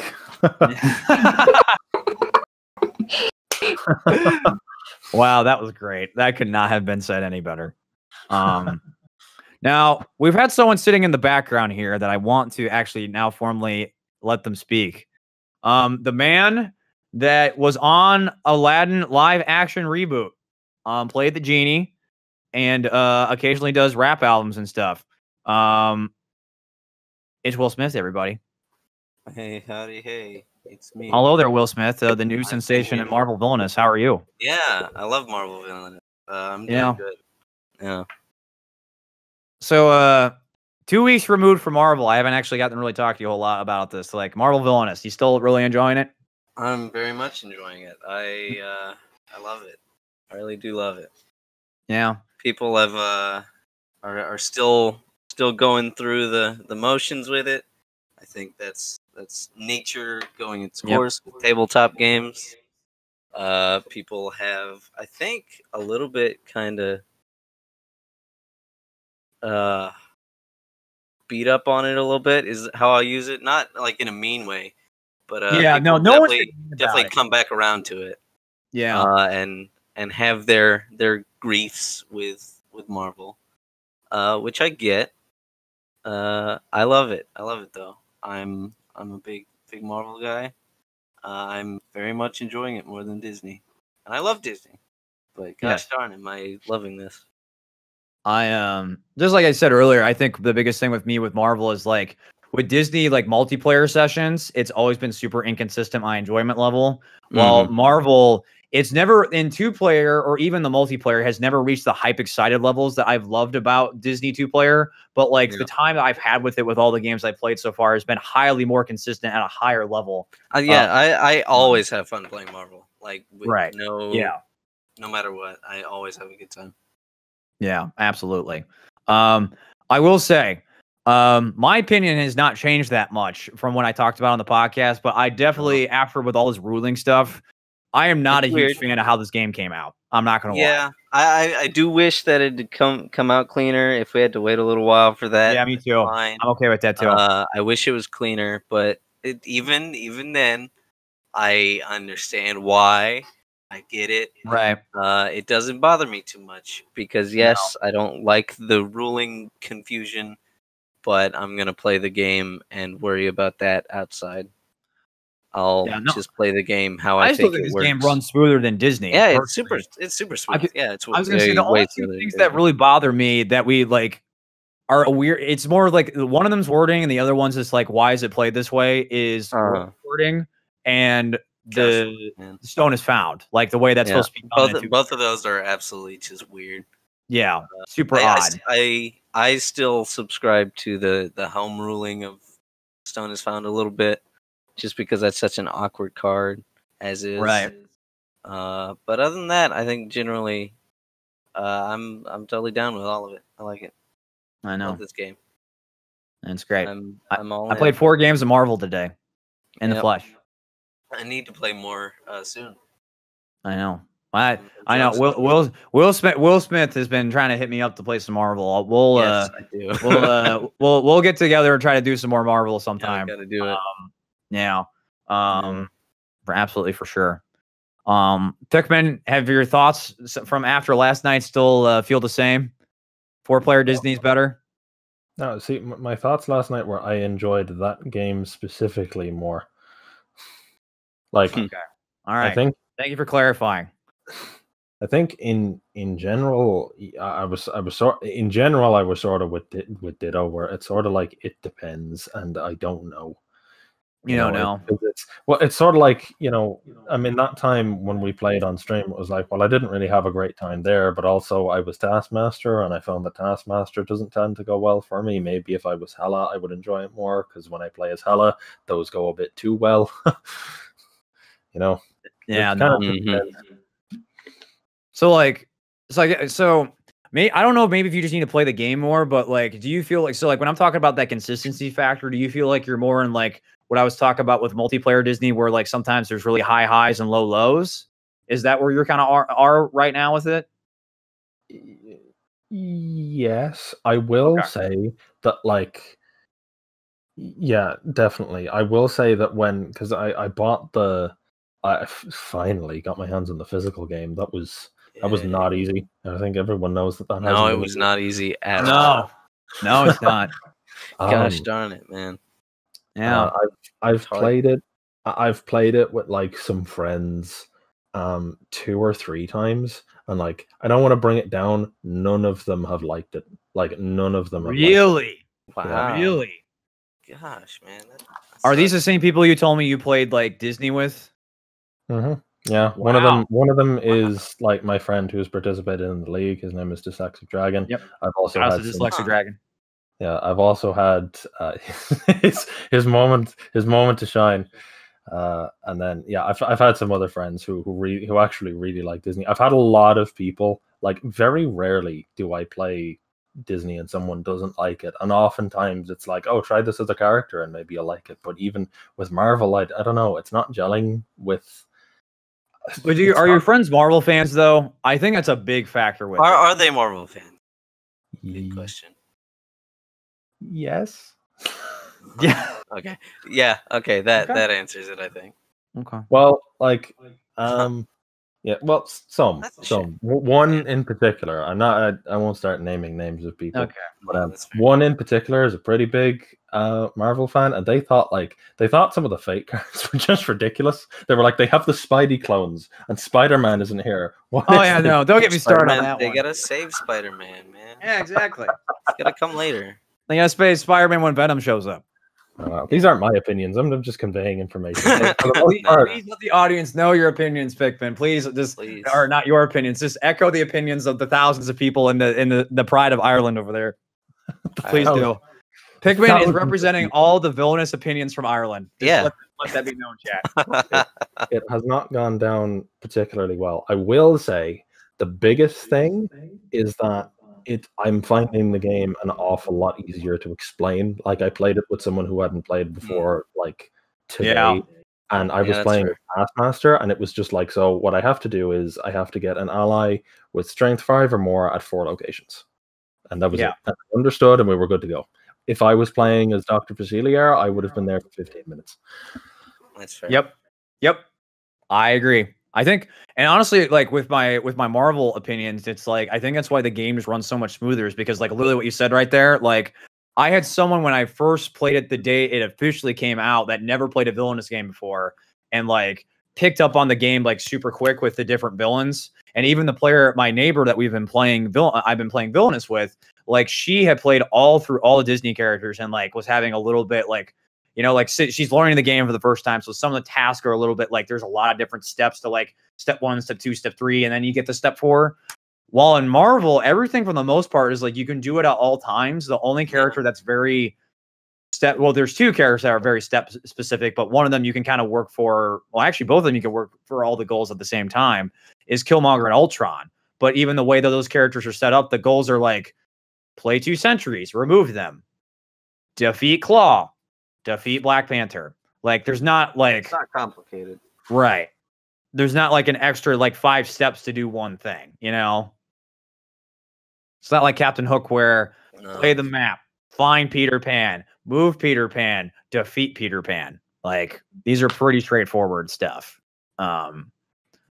So I agree. It's been a lot easier to teach to folks to get them in the game. No more waiting till the beginning of the next turn that people always hate. Oh, yes. I've seen people more engaged when it's not their turn. I think that's a big deal. Gosh, yes, that's very good. Yeah. That's my biggest thing personally. Oh, Secret Lawyer Man coming in hot with those opinions. Ultron is too easy. To win with. Yeah. I saw Ultron lose today. I don't know, but I don't think I agree with that, but I think they're all super easy to win with, except for maybe Thanos, who you got to work with a little bit. Yeah, I think Thanos requires a different game plan to really get him moving compared to other characters, and sometimes it's based off the luck of when you get the cards. So personally, I think they're all super. Like everyone feels super powerful. Hela wins a lot. Taskmaster wins a lot. I don't think Ultron is any worse. No, I honestly think everyone's like, even in one, like some we're mentioning 1v1 in the chat right now. I honestly think all of them are pretty well matched against each other 1v1 if you know what you're doing. 1v1s in this game. Yeah. I really enjoy 1v1s in this game. You do? You do? Huh? I do. Well, Will Smith, you sound like you have some opinions. I have a lot of opinions on Marvel specifically. Yeah, I know. Man. I love the one thing I will say is that Marvel 1v1 is not, and granted, we aren't at that level yet, but 1v1 in Marvel has not been as hype for me personally as Disney has been. But Disney has been out for a year. Marvel just came out. So get me back in a year. Maybe I'll think. Never know. Yeah, we'll get there. Especially if we get another expansion, possibly. Give me Venom. Give me Venom, and I'll never stop playing this game. It's coming soon, I'm sure. Don't do this to me, Will. Don't hype me up. Look, I need to hype up somebody because I can't just hype myself up always. No, I've been doing it to myself for too long. No, the fact that we actually will probably get Venom is like making me very happy. Yeah, I'm gonna love it. Yeah, you can't go wrong with Venom. You can't. No, it's Venom. Who in here in the chat doesn't like Venom? If you don't, then you're not part of the Titan grown beef army. No. Speaking of, Will Smith, I have to give you a shout out. And apparently, I don't know if it's working, but I did make it so if you're a month subscriber or something like that, you should have a new like monthly badge where it's like it shows the Titan beef like symbol next to it. It's only showing up next to mine. So I need to go look and see why it's not doing that. But I did upload that. So shout outs to Will Smith for making that. I'll type my name in the chat so you guys can see what I'm talking about. Venom sometimes feels like the Chrono Trigger of villains. Super hyped and I don't get it. Okay. I love Chrono Trigger too. I think the thing that makes Venom unique is the fact he's super relatable. I think he's just like Spider-Man, where like Spider-Man's whole purpose of his creation was to be a more relatable villain superhero. Well, Venom is probably like one of the most relatable ones too, because like he honestly is like all he is just a guy who had cancer and then got the symbiote just like put onto him that hates Spider-Man, and he's just like living with this curse of like got to deal with it.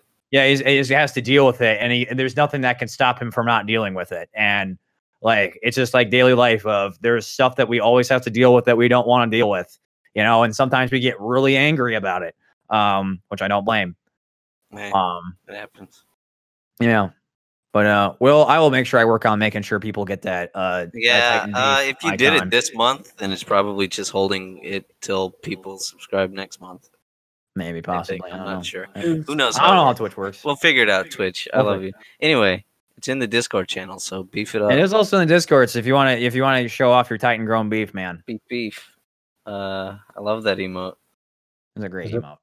Possible that like because like pretty much every subscriber that the channel has is one of those founder like first month subscriber things that are they just stuck with the founder badge forever? I hope they're not. It should stack, but who knows? I'll go look into it when next time I jump on Twitch. 'Cause I want to give you guys some cool stuff to show off. Yeah. Yeah, I want you guys. And granted, I wonder if some of this stuff is the fact that I'm not a Twitch partner yet, so maybe that's like part of it as well. But it's all very complicated. Yeah, it's all very complicated stuff. But yeah, shout outs to Will Smith. That one is like a really cool emo. And eventually, once I'm able to add more emotes, or I might switch out the Hades one or something like that, and you guys can actually use the Titan Beef emote in the chat. So I want you guys to be able to represent the Titan Beef folks. But yeah. So what is it? I got 15 minutes left. There's one more person that I said could be on the show, and I'm gonna go message them right now. If they want to come on for the last 15 minutes. Yeah. But yeah, thank you all for hanging out. Play Marvel. Yeah, play Marvel, baby. Marvel, baby. Marvel, baby. I've been having a blast. It's been a lot of fun. It's so much fun. Yeah, I know. Oh man, the Popo are coming. Hello there. Let your voice be heard, Secret Lawyer Man. Hey. Hello. How are you doing? We're like, I'm sorry to be bashing. We were bashing about Frollo, and then you're having these strong opinions about Ultron. I feel bad that you aren't able to represent and prove your cases. I love Ultron. Yeah, enjoying the show so far. So, also thank you for tuning in. I've seen you've been in chat talking and stuff, so I appreciate you hopping on too. My God, the Popo are coming for me. I swear. You're getting too hyped. Anything you would like to say, Secret Lawyer Man? Anything you would like to chat about until the last 15 minutes of the show? Well, I figure I should share my own username origin story since I made Pikmin. Yeah, but okay. That's fine. All right. Origin stories we forgot. I think I feel a song coming on. Yeah, it is based on the Secret Agent Man song and the fact that I'm a lawyer, so I just substituted it in there. Secret. And that's it. Lawyer Man. Secret Lawyer Man. There it is. There you go. Did it for you guys. Am I right saying I was the first person to accidentally stumble upon that connection? You were the first person to at least point it out. If somebody else made the connection, they never said it to me. I did not make the connection, so yes, Pikmin gets all the credit for that one. Yep. There you go. Gold star for you. Well, the song had come into my head when I read the name Secret Lawyer Man. Like, it just immediately, the song started playing in my head. But I didn't actually think that, like, that's where the name came from. I thought it was just not a coincidence. That's really funny. Nope, you were right on. That's funny. So, anything else, Secret Lawyer Man? Do you need to come prove your case about Frollo or anything? Or Shere Khan. Explain Shere Khan to me. Actually, I want to hear about Shere Khan too. Yeah, so that I get what you're saying about the three pillars of the design for these villains, but it just feels like the Jungle Book is too iconic to leave out. I agree with that. I just think the gameplay with Shere Khan is going to be so difficult to make that interesting. But I agree, though. I several people have actually told me, like through DM, and also I know on the server, have been like, Shere Khan just seems like a really odd one to leave out, especially because like the Jungle Book remake movie actually did really well, that re-put the movie into people's heads. That is by far the best remake. Like, I would go as far as it is by far the best remake. It's great. It is a really good movie. Well, the thing about Shere Khan is when people think about the Jungle Book, they just don't really like Shere Khan's not the first thing their brain jumps to generally. In my experience. I said in the Discord replying to Secret Lawyer Man when he just posted about it that like I kind of do agree that the Jungle Book is too iconic to leave out, but also Shere Khan is no one. Shere Khan is not iconic. The movie is. He is not. Yeah. Think about King Louis and Baloo, and that's about it. You could like King Louis would be better. I'm not gonna lie. King Louis, he'd be more iconic. Yeah, that's a fair point. Like, just he's not a. Gosh, that would be great. Oh man. But no, people just don't think about Shere Khan. No, I would like the mechanics of Shere Khan though in a way that like the Jungle Book has a lot of villains, like it has King Louie and the snake, whatever the snake is, and they're all trying to get Mowgli in some sort of way. So they could do mechanics of like, you know, having like characters on the board that Shere Khan has to compete with, I guess. Might be interesting. Like rivals. Yeah. Almost as if that's something that we know about now.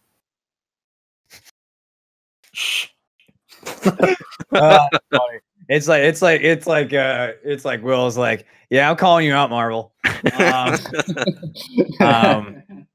But actually, what I do want to hear, Lawyer Man, is because I know you and Ditto are probably the biggest Frollo fans I know. Yep. I would like to personally hear your case about Frollo, because me personally, and we actually talked about this last night after the stream. I would like to see Frollo represented in this game. I think of like all those classic like late 90s like Disney Renaissance movies. That's like one of the ones I feel like you should include. But like it goes back to what I said, like from the gameplay design pillar of the 3 pillars I was talking about. That's one I get a little iffy on, of like how do you make that entertaining? Personally, but I don't know. That's me.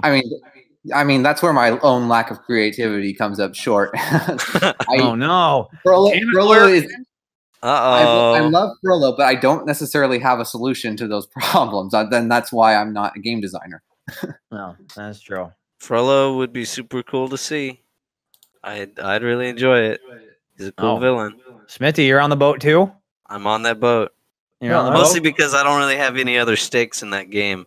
I already have Scar and Ratigan and Jafar, so I'm set. Those are my choices. Maybe you just make the goal burn down all of Paris. Arson. All right, I'm down. Let's burn down Paris. But let's do it in Disney Villainous, everybody. Burning down Notre Dame gives me like real life flashbacks. I would be very careful with that one. I always forget that happened. Gosh, oh no. Maybe that shouldn't be his goal. I'm so sorry, Pikmin. I take it back. No, take it back. He burned down Paris around Notre Dame. For like bare necessities, the simple bare necessities. It would literally be like that scene from the Simpsons movie where everything's destroyed and Bart looks at the school and the school is perfectly fine. Right. Like Paris is completely burned down. Yeah, I think that's how it Notre Dame and it's perfectly fine. It's just that's what the card is. All right, I will say this. Just when I think through all the iconic movies like Jungle Book and the iconic villain Frollo and just how many more there are, it makes me think that final batch has got to be more than 8 villains. Oh, that's right. Yeah. Chat, I want to know what chat thinks too about this, because you know everyone knows I'm being a semi-realist, pessimistic jerk. But who thinks that? How many villains do you guys think we really have left? Like, what do you guys think? I think there's 3 left. All right, Will's on my case. I think like there's 5. Yeah, you mean like how many do you think Ravensburger are going to give us, or how many they could realistically do? I think how many they're going to give us. Okay. I think it's possible, not extremely likely. I think it's possible we'll get another 3 and then a final set. Yeah. That's most. I hope there's 2 sets, is what I'll say. I really hope do. There's 20. I hope there's 20 characters. I hope there's 20 more characters. Yeah. You know, I'm of the opinion that 5 or 6 more, if that's split between 2 boxes or if we get 1 big box or whatever, 5 or 6 more villains that's it. Then the game will be done. That will be a nice send off. Yeah, I think so too. This is honestly, guys, this is partially why I like new podcasts as a thing, because you know I do realize some of you folks are not part of the industry like understandings of everything. Like this is why I like the reason why I'm making these predictions that I am is because just like I understand how production works. You know, we have this Marvel game now out. Like, how do they fit in Disney with these Marvel expansions that they're going to do? Like, you can't just sit for a year and not release product for a game line that you're trying to do. You know, stuff like that. Like, there's a lot of things that go into this, why I feel the way that I do. So I honestly think the most we will get is 5. Absolutely 5. There was 6 in the first box, right? Right. They might just do another, like, you know, theoretically could be someone's first box of 6 villains, and just it could be. So there's a backlog. I'd be down with that. That'd be fun. Yeah, there's a backlog of expansions people can get. I could see that too. I could see it. I know, because we were talking about this after the stream last night, where I was like, you know, kind of the thing with the expansions with tabletop games is that after the first release of the game and you get the expansions, the sales of those expansions slowly go down, just because people like forget that an expansion exists, and especially in Ravensburger's case when they get advertised to a casual audience. That's very much the case with those games. Like they aren't going to buy necessarily everything. Like they'll buy the core box of Disney Villainous and call it a day, you know?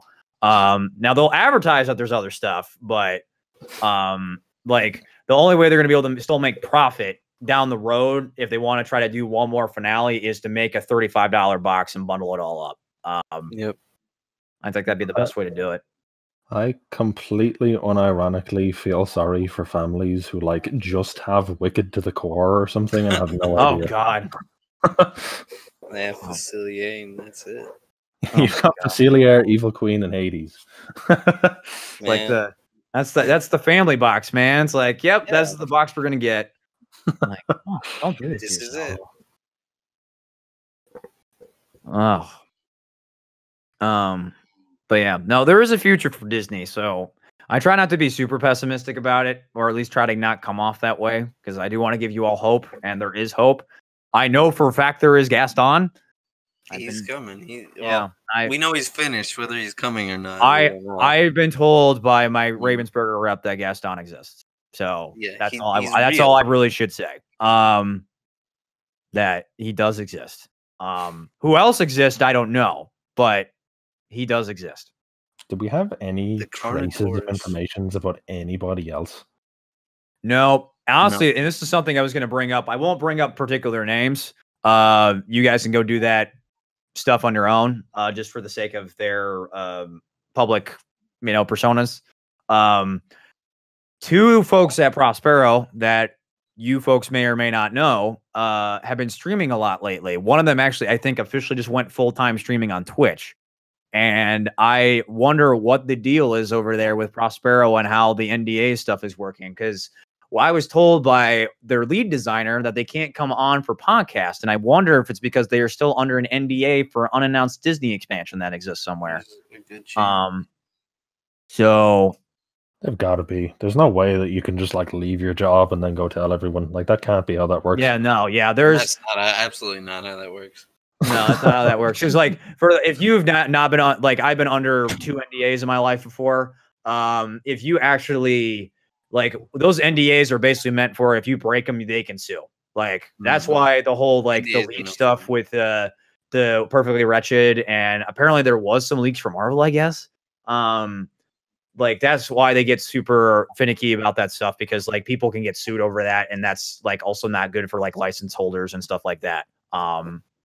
They just don't want it's a whole can of worms. And I now understanding the industry side of that makes a lot of sense to me. Like I get that now. Like sure, I like being cheeky and try to fish out venom from Ravensburger, but like I get it. That'd be very bad for everybody. Yeah, I know. But yeah, so like that tells me right there that there's more to come. Like there's a reason why they can't talk about it yet. So well, someone said on Board Game Geek, I think, I don't know what dev it was or if it was Ravensburger or what, that was like, they said that like some people are thinking that Marvel means the end of Disney. This is not the case. Oh yeah, no, Cassidy was the one that said that. Yeah. Yeah, and that is technically true if there's one more box after Marvel, but it's also like a bit misleading if there's one more box after Marvel and then Disney's over. Like that's sort of like still kind of did mean it is still technically true, but it's a little bit misleading. Well, no, it's the whole thing I've told folks before, where it's like it's the public statement announcement where it's like like someone's like, "Hey, is this the last Disney expansion?" And they'll be like, "We are not working on any Disney villainous products at this very time."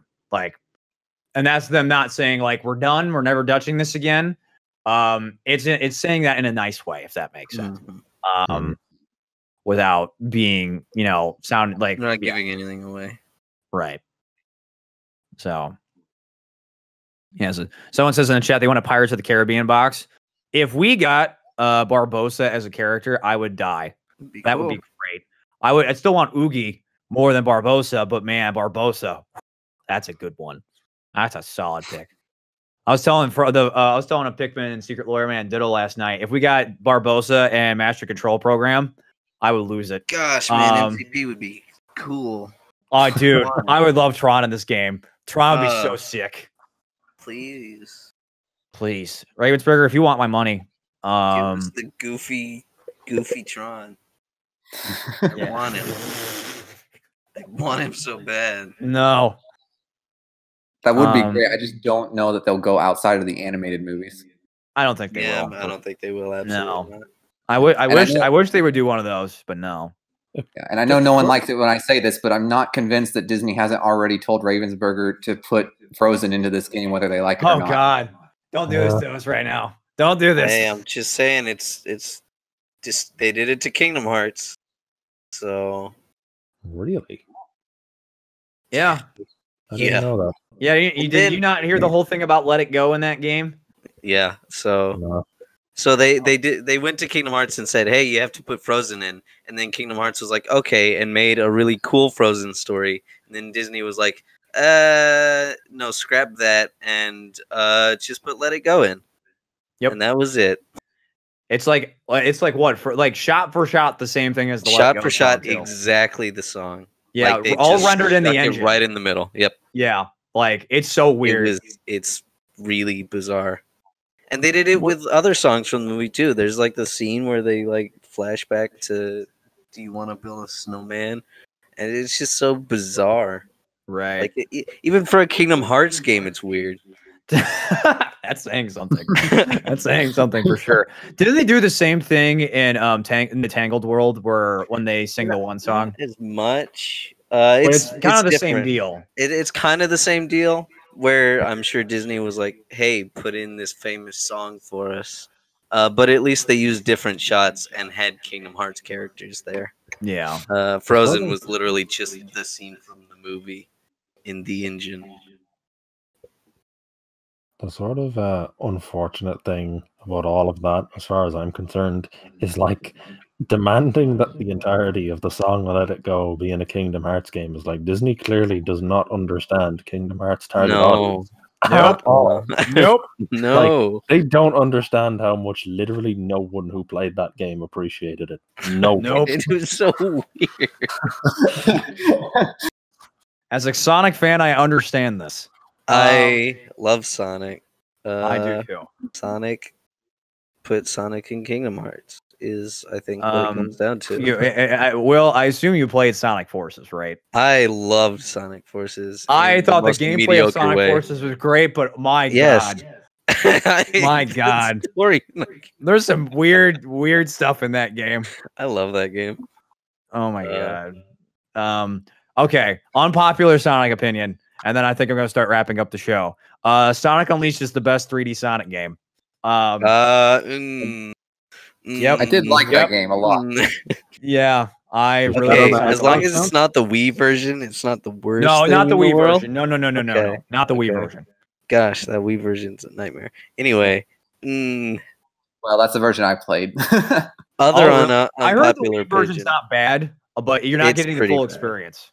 The Wii version, the best part about the Wii version is they fix you get the full experience getting the 360 and the PS3 version, but the Wii version fixes a lot of the pacing issues that the game has. Yeah. Was it someone shouts out Sonic Adventure 2? That's right underneath it. I love Sonic Adventure 2. I really enjoy Sonic 06. I like it a lot. Are you being serious right now? I really do like it, yeah. Well, don't make me throw you out of this recording room right now. I gotta say it, man. I gotta say God. All right, you heard it here, folks. Will Smith is a fan of Sonic 06. I like Sonic 06 a lot. Yeah. So it's like you can't actually be serious. Oh my God. I know it's bad, but gosh darn do I love only it. watch people play. That's like the only game. Dude. It even has multiplayer. Stop. Stop. Stop. Stop. Stop. Stop. Oh God. You broke Shattered in the chat. I did break Shattered. Oh my God. Listen, the best 3D Sonic game is I've never played a 3D Sonic game. Honestly? Oh no. That's really funny. Oh, darn. Oh my God, that's really funny. Yeah, that's my unpopular Sonic opinion. I think Sonic Elise is the best 3D Sonic game. It's a very special game. Sonic Generations is actually good, guys. I promise. Sonic Forces is better than Generations. I agree. I said it. I said it. I'm with you there. Sonic Unleashed, Sonic Adventure 2. I would probably put Forces. Sonic Adventure 1. I don't want to give my list. Oh, I forgot about Heroes and Shadow the Hedgehog. No. So it goes Sonic Heroes. Sonic Adventure 2 Battle. Sonic Heroes. Sonic Forces. Shadow the Hedgehog. Sonic Adventure 1. Sonic Generations. I don't want to share my list.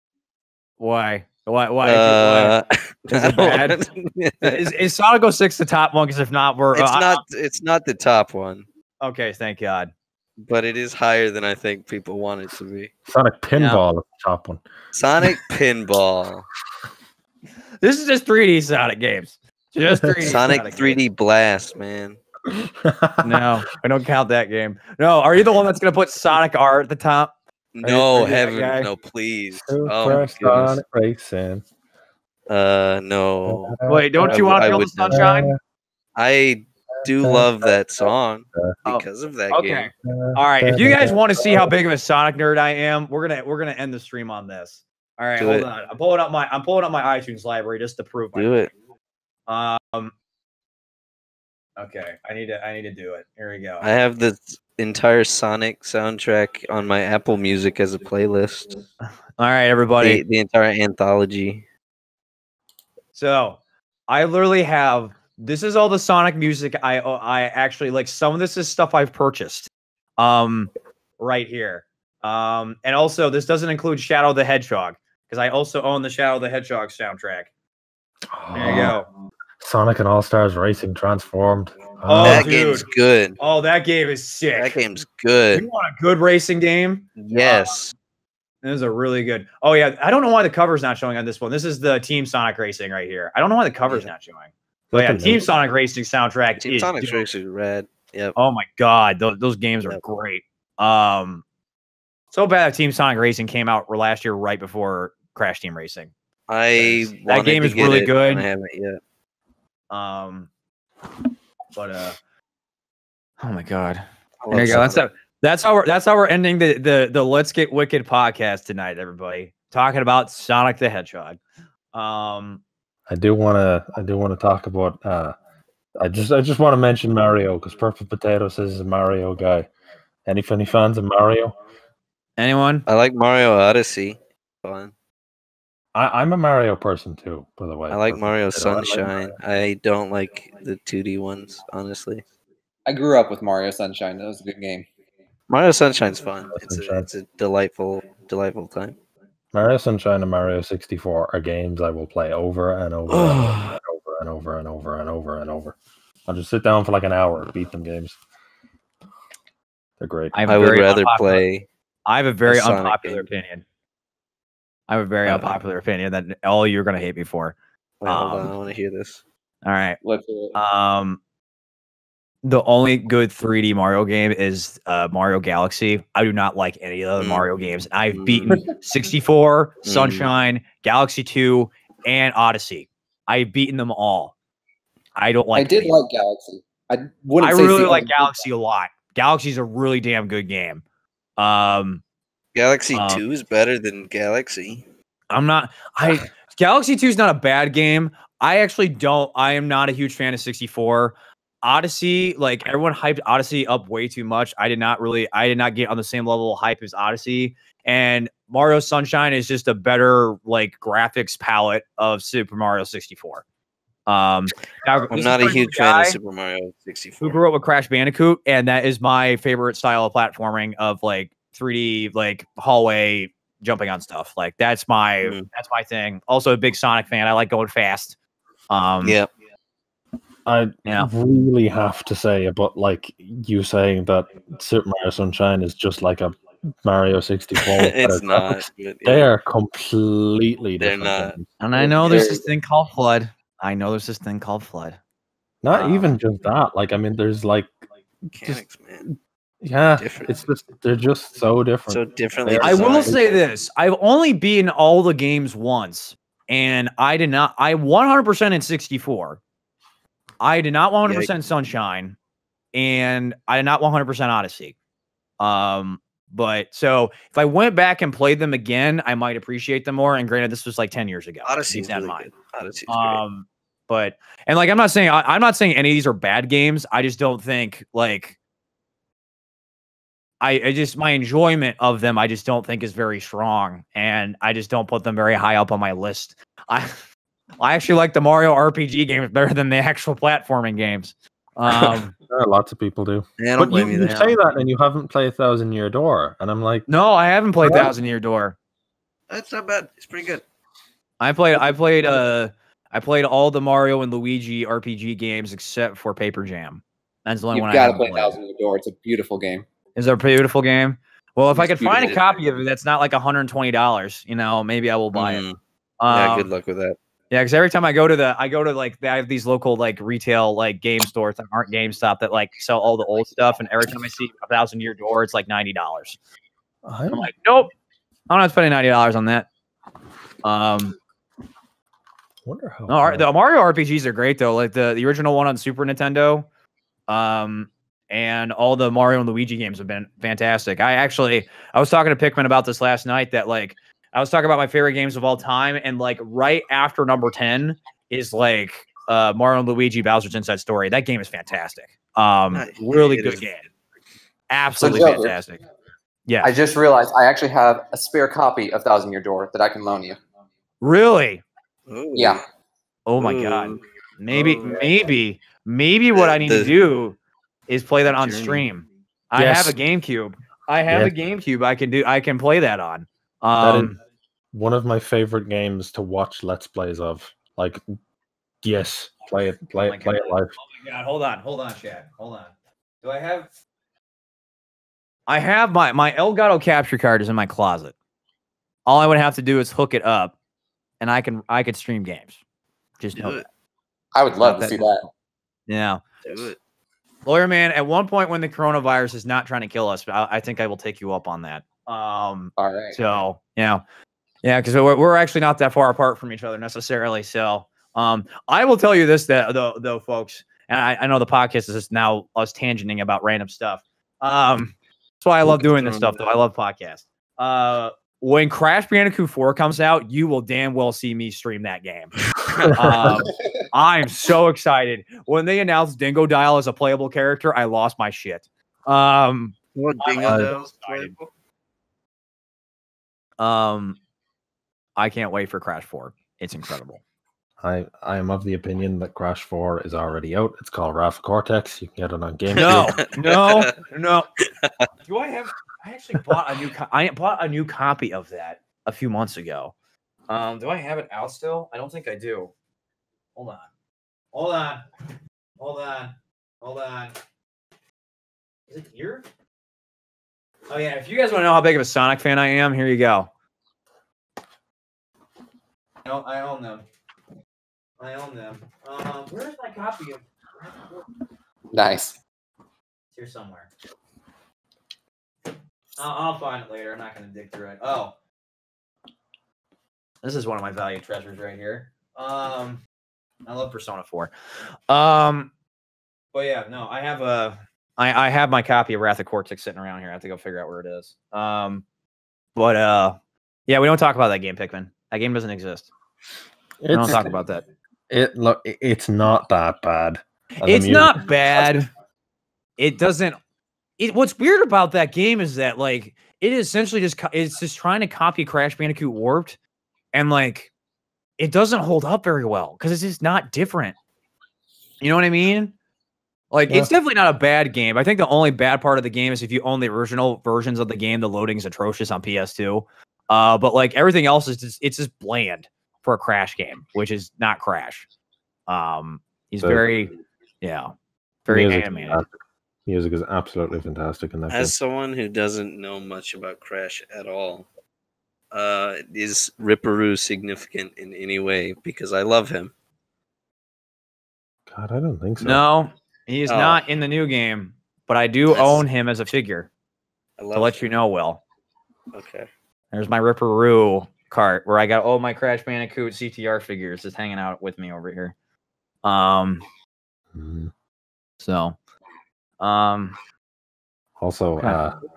yes, Purple Potato has shouted out Mario Party. I love Mario Party to the point where I am considering picking up speedrunning Mario Party. Interesting. Problem is, the world record is 6 hours. How do you speedrun Mario Party? Please tell me how that works. Please tell me. Please tell me.